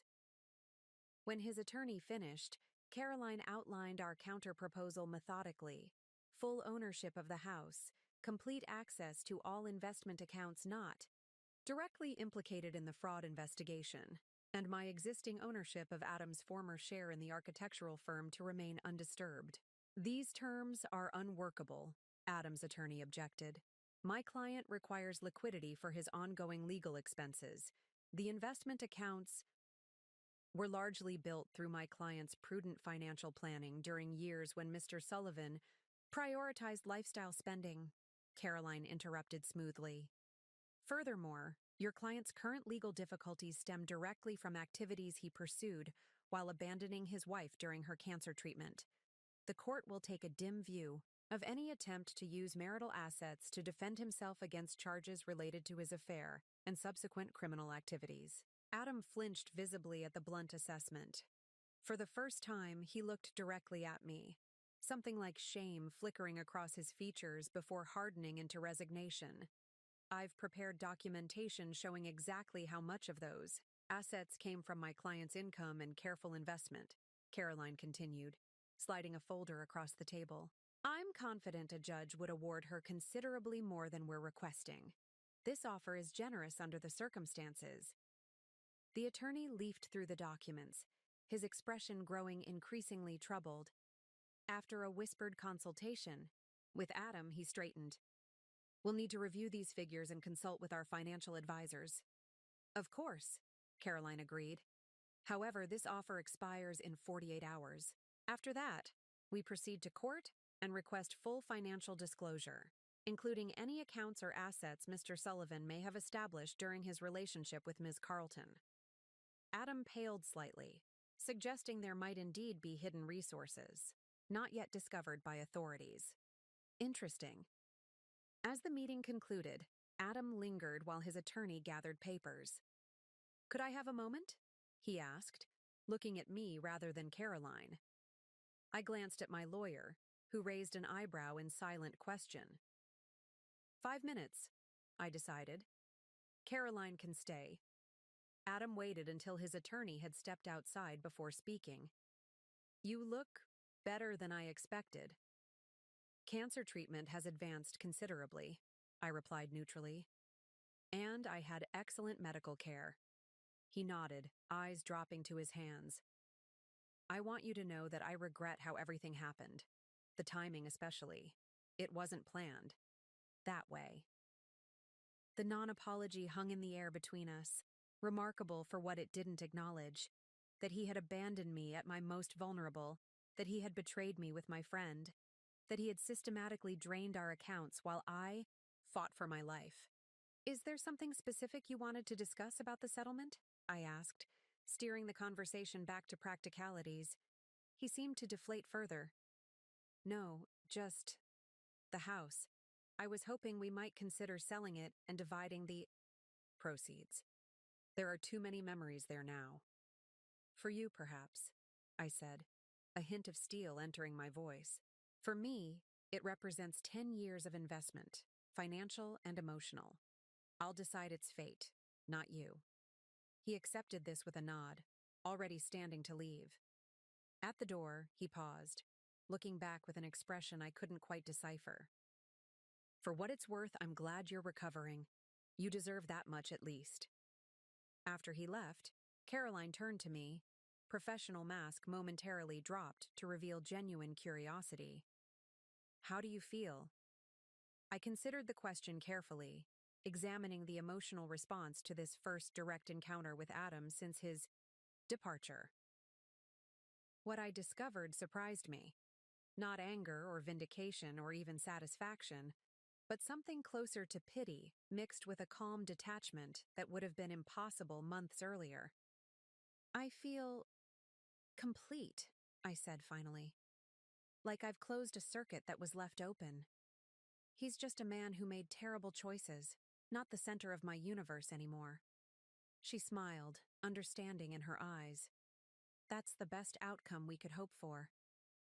That evening, as I settled into the small apartment I'd rented upon returning to the city, I reviewed the day's events with the methodical attention I now brought to every aspect of my rebuilding life. The confrontation with Adam had been illuminating, not because of anything he'd said, but because of my own response to him. The power dynamic had shifted completely. Where once his approval and attention had seemed essential, now he appeared diminished, not just by circumstances, but by comparison to the person I had become through adversity. My phone chimed with a text from Stella. "How did it go? Need me? To come over with wine or ice cream or both?" I smiled, grateful for her unwavering support. "It went perfectly," I replied, "and no need for emotional support treats. Just stopping for groceries and my weekly lottery ticket, then having a quiet night in." "You and those lottery tickets," came her teasing response. "When you win millions, remember who brought you soup during chemo. You'll get the first yacht," I promised lightly. At the convenience store near my apartment, I purchased my usual ticket, selecting the familiar numbers that had accompanied me through marriage, cancer, and rebirth. The clerk, a teenager with bright purple hair, handed me the ticket with a practiced, "Good luck." I tucked it into my wallet without a second glance, unaware that those 6 numbers were about to transform my carefully reconstructed life in ways no strategy meeting could have anticipated. The first sign that something extraordinary had happened came at 6:30 a.m. when my phone began vibrating incessantly on the nightstand. Half awake, I fumbled for it, squinting at the screen to find 17 missed calls, most from Stella, but also from Caroline, Mark, and several numbers I didn't recognize. Before I could return any calls, a text from Stella flashed across the screen.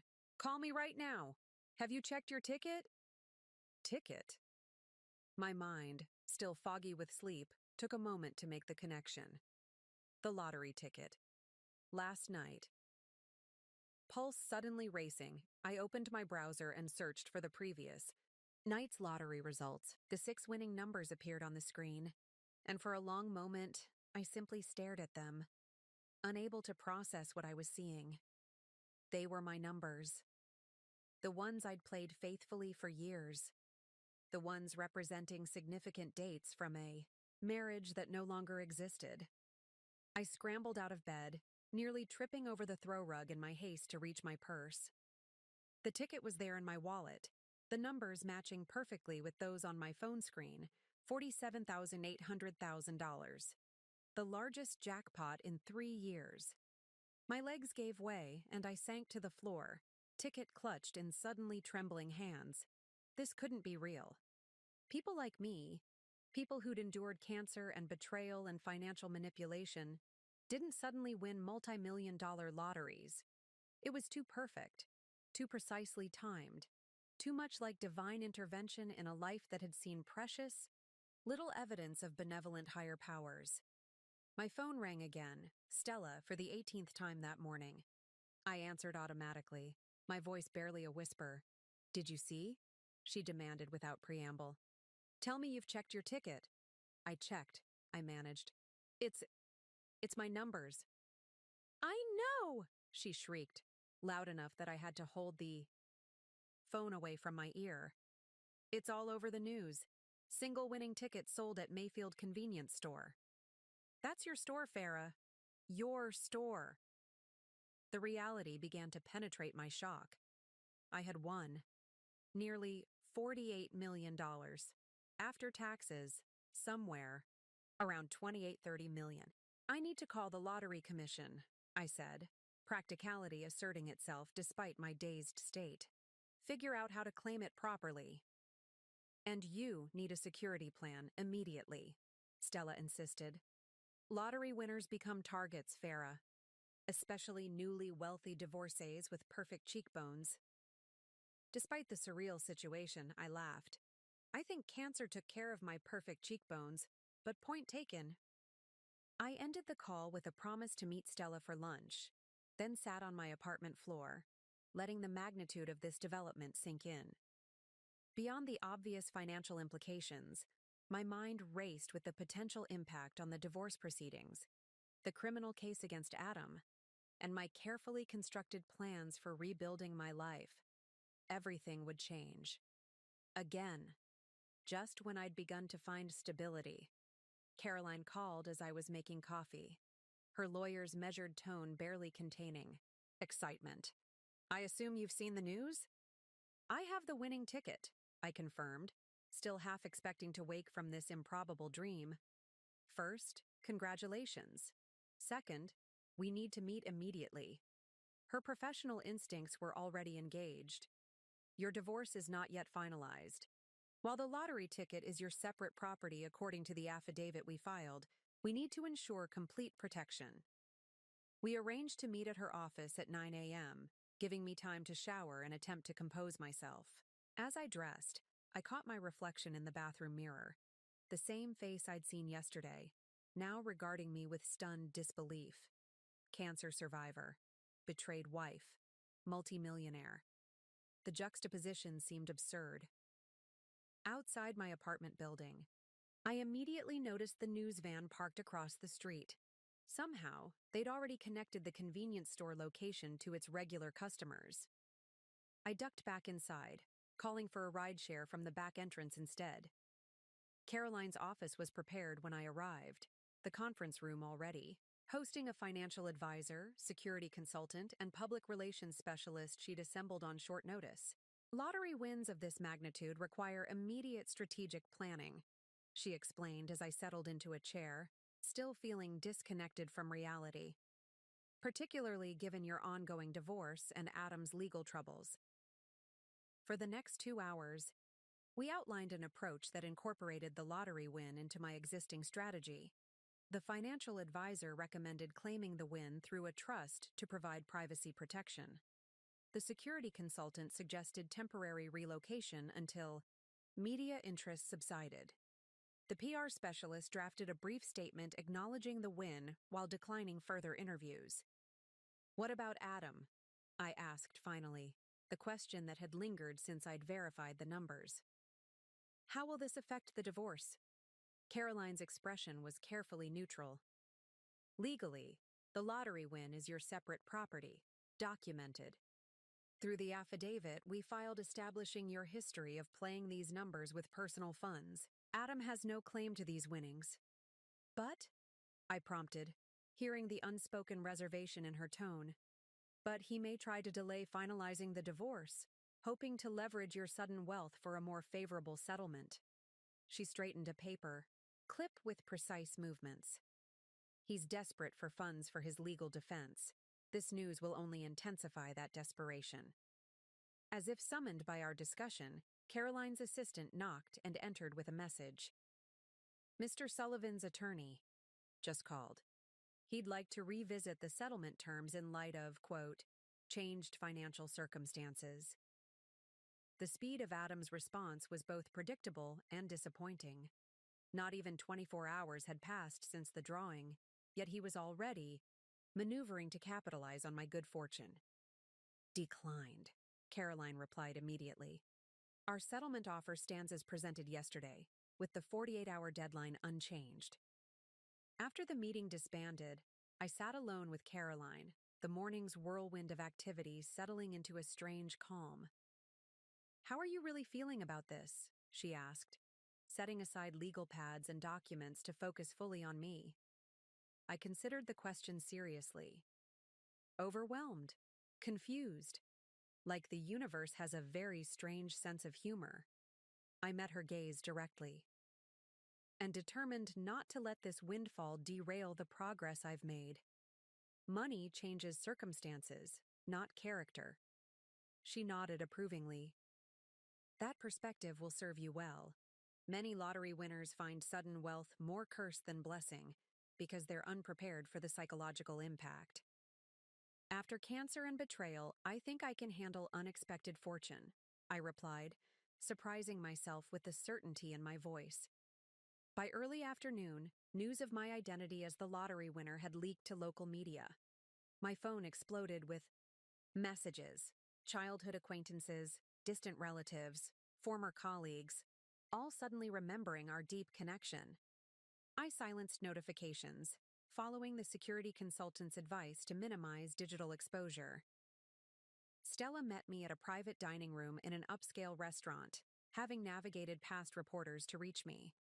Her excitement provided welcome normalcy amid the surreal day, I still can't believe it, she said, embracing me tightly. My sister, the multimillionaire. It's cosmically perfect after everything Adam put you through. Speaking of Adam, I began, but was interrupted by my phone, one of the few numbers I'd kept unblocked. Hank with news too urgent to wait.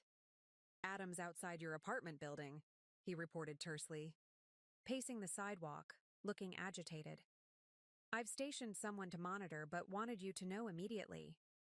The image was unsettling. Adam, presumably having seen the news of my win, driven to physically seek me out rather than working through legal channels. What did he hope to accomplish by such a direct approach? Thank you, I told Hank. I won't be returning there tonight. Make arrangements for a hotel, please. After ending the call, I explained the situation to Stella, whose expression darkened, with concern. He's getting desperate, she observed. The combination of criminal charges, financial collapse, and now your lottery win. It's a volatile mix. I nodded, understanding the implications.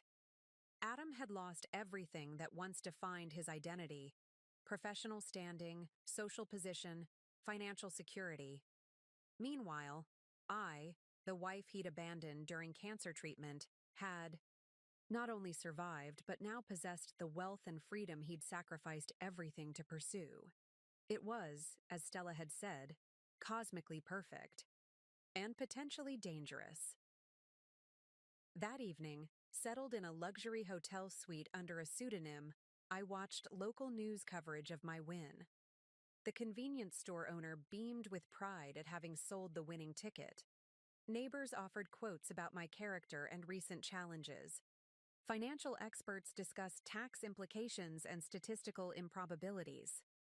One segment featured a brief street interview with Adam, clearly ambushed by reporters outside my apartment building. His expression cycled rapidly between practiced charm and barely contained anger as he offered a tight-lipped no comment to questions about his estranged wife's sudden fortune. Watching him retreat to his car, pursued by cameras and microphones, I felt an unexpected twinge of emotion, not satisfaction or vindication, but a complex mixture of detachment and clarity. The man fleeing reporters bore little resemblance to the husband I'd once adored. His desperation was evident in every tense movement, every forced smile. My phone chimed with a text from a number I didn't recognize. We need to talk, please. A. Adam, reaching out directly despite pending legal proceedings. I forwarded the message to Caroline without responding, then turned off the television and drew the hotel room curtains against the city lights. Tomorrow would bring new challenges: lottery commission paperwork, trust establishment, security arrangements.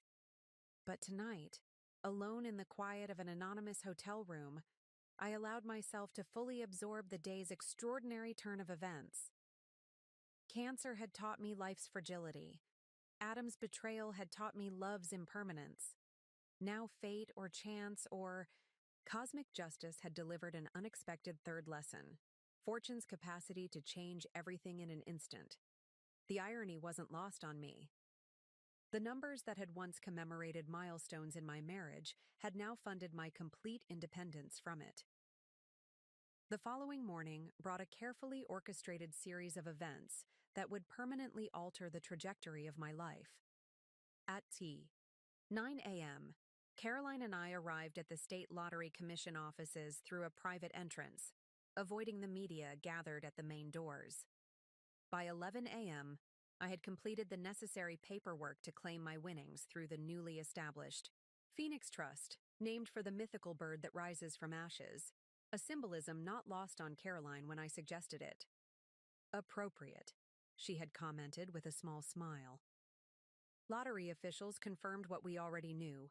After taxes, my winnings would amount to approximately $28.7 million. The funds would be transferred to the trust's accounts within 14 business days.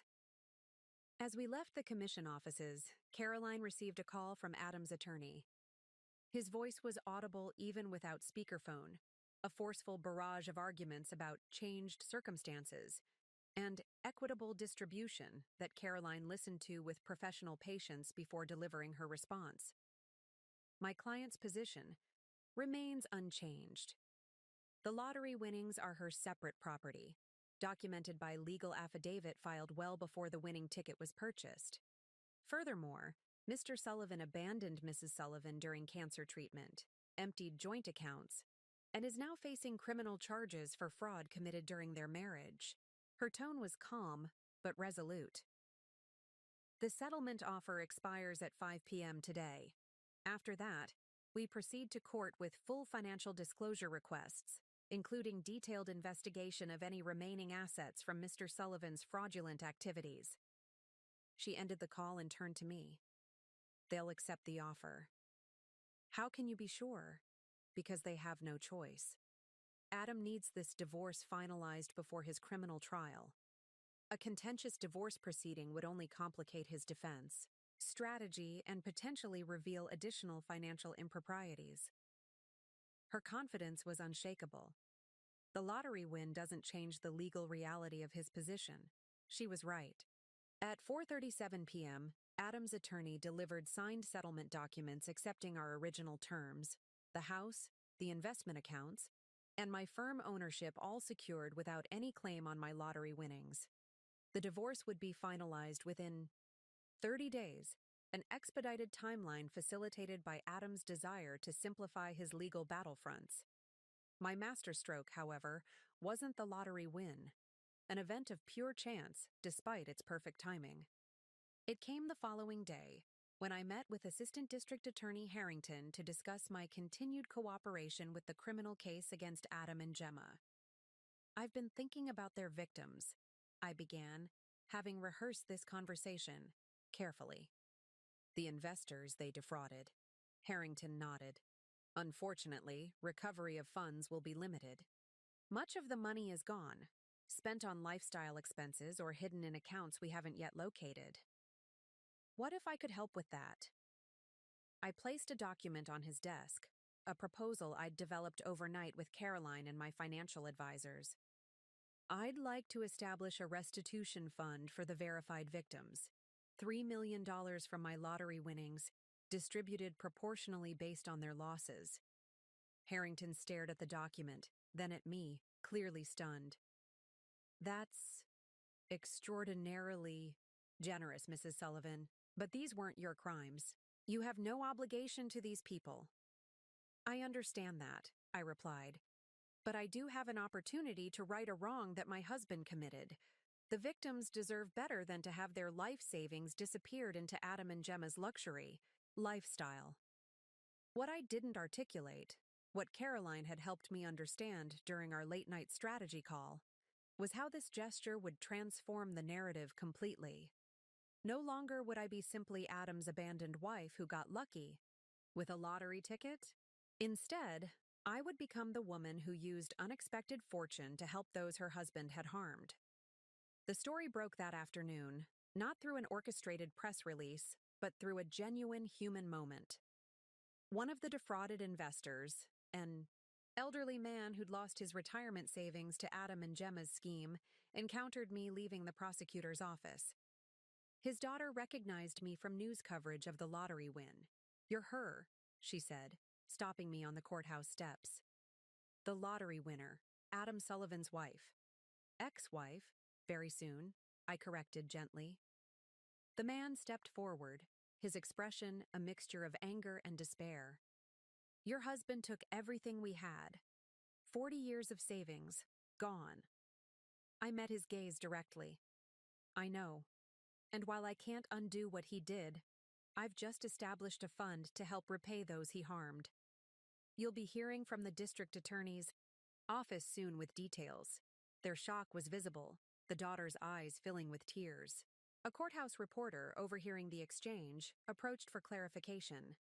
By evening, the story dominated local news. Lottery winner establishes $3 million fund for husband's fraud victims. It was the perfect counter to Adam's narrative, one I knew he would attempt, that I was heartlessly abandoning him in his time of need despite my newfound wealth. Instead, I had demonstrated compassion for strangers, while he had shown none for his own wife during her cancer battle. The Master.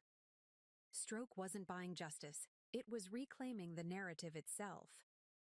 The ripple effects of my lottery win and subsequent establishment of the Victim Restitution Fund spread far beyond my personal circumstances, touching lives in ways I couldn't have anticipated. Within days, the prosecutor's office reported a surge in cooperation from previously reluctant witnesses in Adam and Gemma's fraud case, many citing my actions as inspiration to do the right thing. Gemma's plea deal, already in negotiation, was hastily finalized, as her attorney recognized the shifting public sentiment. Her statement to prosecutors included damning details about Adam's role as the scheme's architect, portraying herself as a reluctant participant manipulated by his charm and promises. While the characterization was self-serving, it provided valuable evidence that further strengthened the case against Adam. The media narrative transformed completely. News stories that had initially focused on the irony of the abandoned cancer patient's lottery fortune now explored themes of justice and redemption. Profiles emerged depicting my journey from successful architect to cancer patient to philanthropist, each emphasizing resilience and generosity rather than victimhood or luck.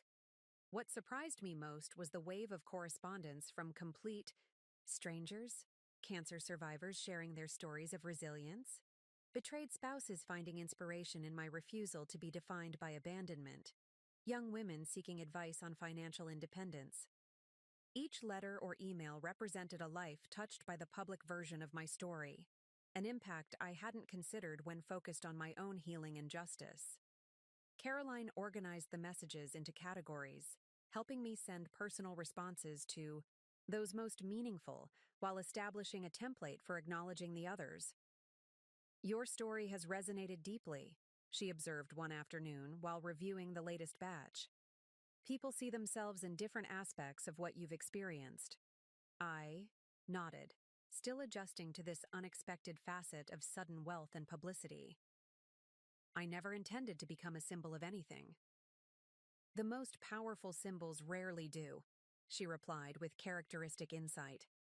Adam's response to these developments came through multiple channels, each more desperate than the last. First, his attorney filed a motion to reconsider the divorce.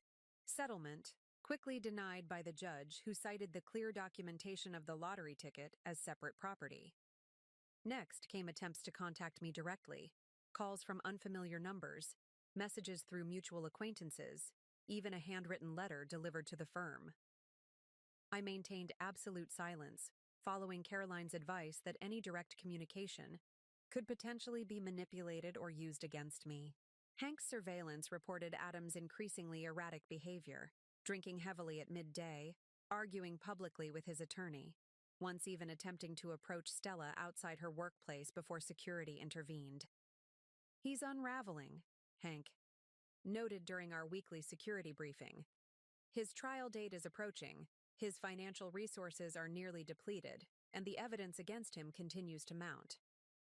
I received this information with the same detached concern I might feel for a troubled acquaintance, compassion without personal investment. The emotional ties that had once bound me to Adam's welfare had dissolved completely, replaced by a clear-eyed assessment of potential threats to my safety and peace. Meanwhile, my own life continued its process of reconstruction and redefinition. The divorce was finalized in a brief court proceeding that neither Adam nor I attended, our lawyers handling the formalities that legally ended our 10-year marriage. The lottery funds were transferred to the Phoenix Trust, with financial advisors implementing the carefully structured investment plan we'd developed. My medical status improved steadily, with Dr. Wilson officially moving me to quarterly checkups, rather than monthly treatments. "Your latest scans show no evidence of disease," she announced, genuine pleasure warming her professional demeanor. "While we'll continue monitoring closely for the next several years, I'd call this a medical success." Story. I celebrated this milestone quietly with Stella, Mark, and a few close friends who had remained steadfast throughout my ordeal.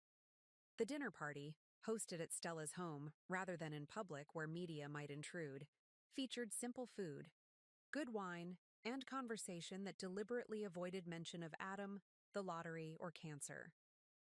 For one evening, we were just people enjoying each other's company, without the weight of extraordinary circumstances. The next morning, however, brought Adam's most direct attempt to reach me yet.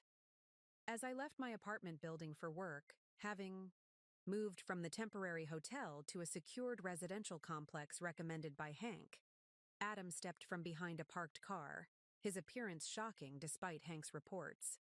Gaunt and unshaven, wearing wrinkled clothes that bore little resemblance to his former impeccable style, he blocked my path to the waiting car where my security detail had momentarily stepped away. "Farah, please," he began, his voice hoarse and desperate. "5 minutes, that's all I'm asking. 5 minutes to explain." I stopped, maintaining distance while assessing potential threat levels as Hank had trained me. Adam's posture was supplicant rather than aggressive, his hands visible and empty, his eyes bloodshot but focused. "There's nothing to explain," I replied evenly. "The divorce is final. Your trial is scheduled. Our connection is severed." "You don't understand," he insisted, taking a step closer before registering my immediate step back. "I made terrible mistakes, but Gemma manipulated everything. She pushed me to start the scheme, to leave when you got sick. I was weak, but she was calculating." My security detail appeared then, positioning themselves between us with professional efficiency. Adam raised his hands in a gesture of non-aggression, his attention still fixed desperately on me. "You have to help me, Farah. The plea they're offering means prison time." "Prison?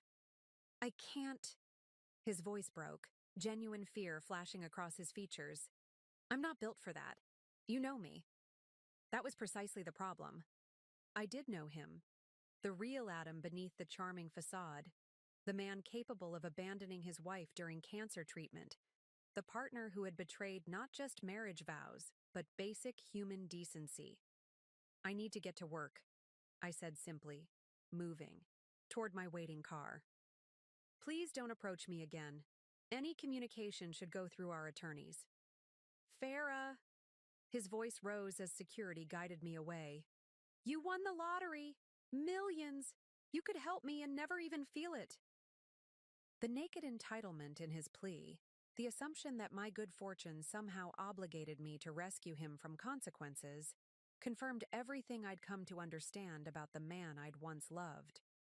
Adam hadn't changed. He'd merely been stripped of the resources that had once allowed him to disguise his true nature. As my car pulled away, I caught a final glimpse of him in the side mirror. Shoulders slumped in defeat, the perfect image of a man facing the collapse of every privilege and protection he'd once taken for granted. The ripple effects continued, touching us all in different ways. Adam's trial began on a crisp autumn morning exactly 1 year after my cancer diagnosis. The symmetry wasn't lost on me as I entered the courthouse through a side entrance, guided by Hank and another security professional who had become a constant presence in my new life. I had no legal obligation to attend. My testimony had been recorded in depositions and would be presented without requiring my presence in the courtroom. Yet something within me needed to witness this final chapter, to observe firsthand as the full consequences of Adam's choices unfolded. The courtroom was crowded with media, legal professionals, and victims of the fraud scheme. I took a seat in the back row, deliberately inconspicuous despite the public fascination with my story. My appearance had changed significantly since the days of active treatment. My hair now a stylish pixie cut that worked with rather than against the new texture cancer had left me with, my weight restored to healthy levels, my wardrobe reflecting the confident professional I had reclaimed. Adam sat at the defense table, shoulders hunched beneath an ill-fitting suit that suggested further financial decline. He scanned the gallery continuously, perhaps searching for sympathetic faces among the many hostile ones. When his gaze finally found mine, the shock of recognition visibly rippled through him. Surprise, then desperate hope, then crushing disappointment. As my expression remained impassive, the prosecutor's opening statement was devastating in its methodical presentation of evidence. Emails between Adam and Gemma outlining their scheme. Bank records showing the movement of fraudulent gains. Testimony from victims who had lost retirement savings and home equity. And most damning, Gemma's comprehensive account of how Adam had orchestrated the entire operation, using her real estate connections while controlling the financial mechanics. During a brief recess, I stepped into the hallway for air, finding myself face to face with Adam's parents. I had always maintained cordial relations with them during our marriage, though never the warmth I'd shared with my own family. They looked older than I remembered, their faces etched with the strain of their son's public disgrace. "Farah," his mother acknowledged, her voice small. We didn't expect to see you here. I needed to see it concluded," I replied simply. His father cleared his throat awkwardly. "We followed the news about your health, the lottery, the fund you established." He seemed to struggle for words. It was a decent thing, helping those people. The observation struck me as curiously detached, as though they were commenting on a stranger's actions rather than their former daughter-in-law's response to their son's crimes. Perhaps that emotional distance was necessary for them to reconcile the son they loved with the man being exposed in court. "Adam made choices," I said finally. "I've made mine." His mother's eyes welled with tears. "He was always such a good boy." "We don't understand how this happened." I felt a flicker of compassion for these people caught in the crossfire of their son's moral collapse. They too were victims of Adam's deception, their understanding of their child fundamentally shaken. "Sometimes we don't truly know people, even those closest to us," I offered, the hard-won wisdom of my journey evident in the gentle finality of my tone. Later that day, I watched from my quiet corner as Adam took the stand in his own defense, a risky strategy born of desperation.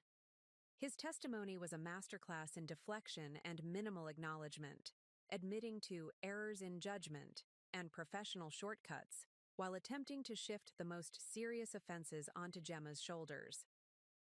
The prosecutor's cross-examination dismantled this narrative methodically, using Adam's own emails, financial records, and prior statements to reveal the calculated nature of his actions. By the time he stepped down, his credibility lay in ruins alongside his reputation and career. I slipped out before proceedings concluded for the day, having seen what I needed to see. The transformation was complete, not just Adam's fall from grace, but my own evolution from the woman who had once built her life around his. The jury took less than 6 hours to reach their verdict. Guilty on all counts. I wasn't in the courtroom when it was announced, having said my silent goodbye to that chapter of my life the previous day. Instead, I was in a sunny conference room across town, finalizing plans for the Farah Sullivan Foundation.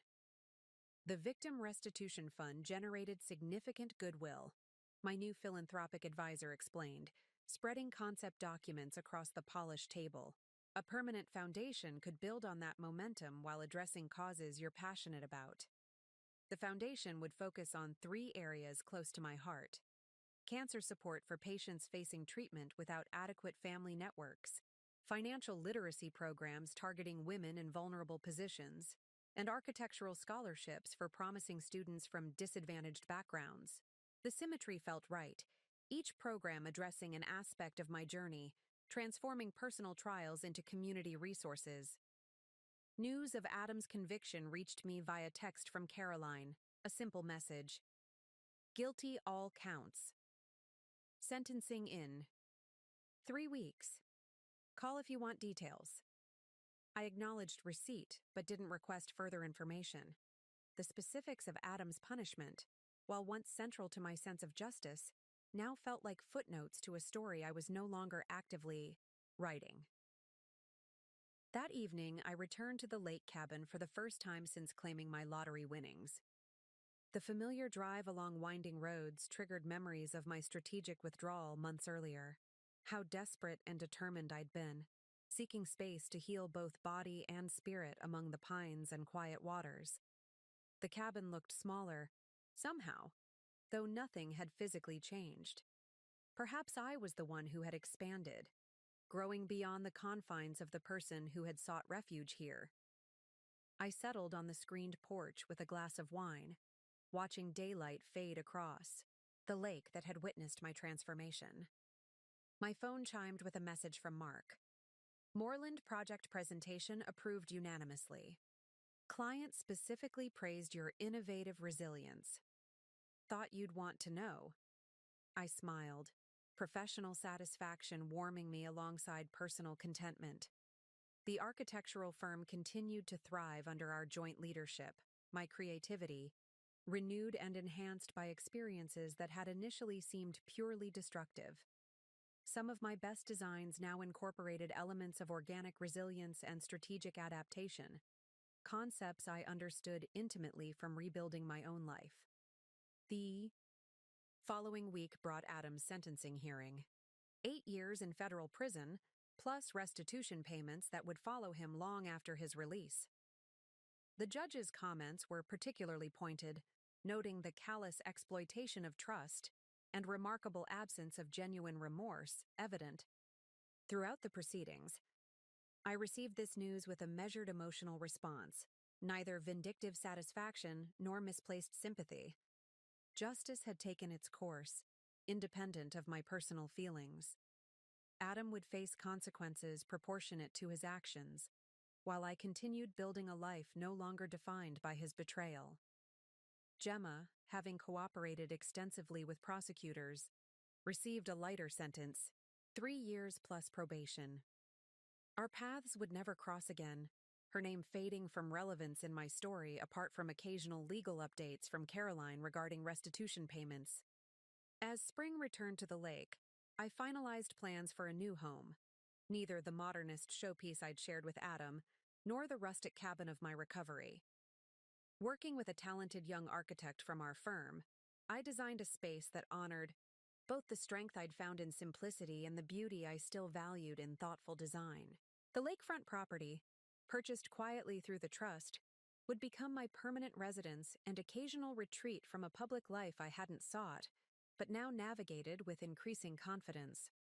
The Foundation's first major initiative launched on the anniversary of my lottery win. A cancer support center offering practical, emotional, and financial resources to patients facing treatment alone. The ribbon-cutting ceremony, covered by local media, featured no mention of Adam or past betrayals, focusing instead on the transformative power of community support during life's greatest challenges. This center exists because I know firsthand how essential proper support is during cancer treatment, I told the small gathering. Sometimes the systems we depend on fail us. When that happens, we need to build new ones. The legacy I was constructing had evolved beyond reaction to betrayal, beyond even personal healing. It had become something generative and forward-looking, creating from experience rather than merely surviving it. 3 years after my cancer diagnosis, 2 years after Adam's abandonment, and 18 months after the lottery win that had transformed my circumstances yet again, I received a letter forwarded through Caroline's office. The prison return address told me its source before I even opened the envelope. Adam's handwriting had changed.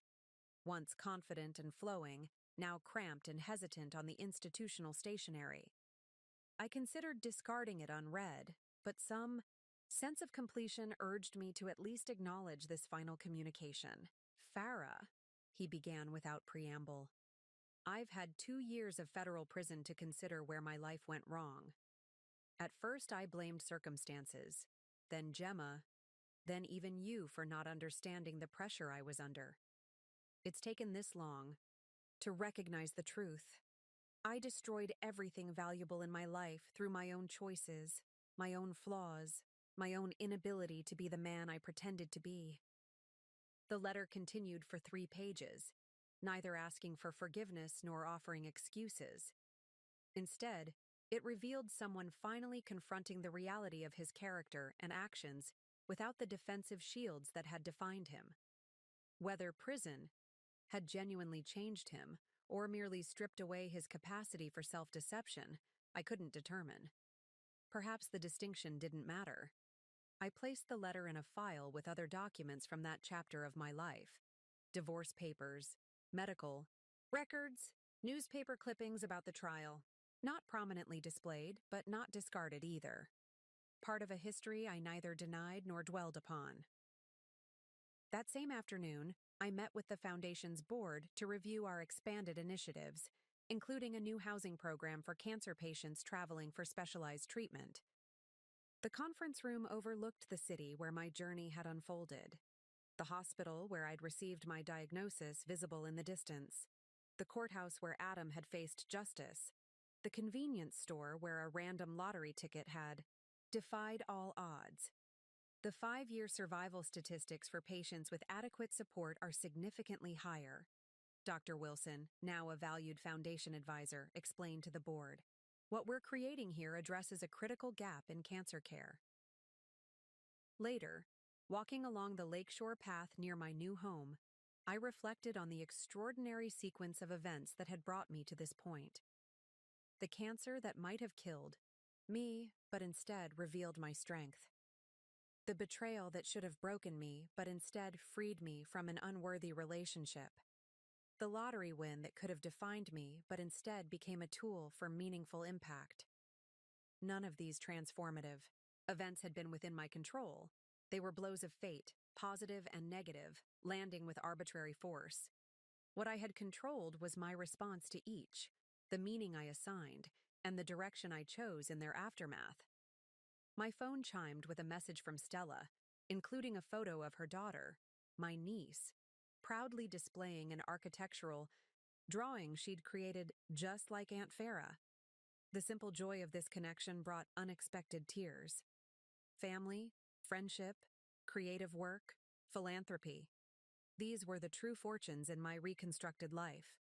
As twilight settled over the lake, I watched a pair of ospreys return to their nest high in a pine tree near the water's edge. They had been there when I first arrived at the cabin during my illness, a testament to nature's resilience through seasonal changes and storms. Now they represented something profound about continuity amid transformation.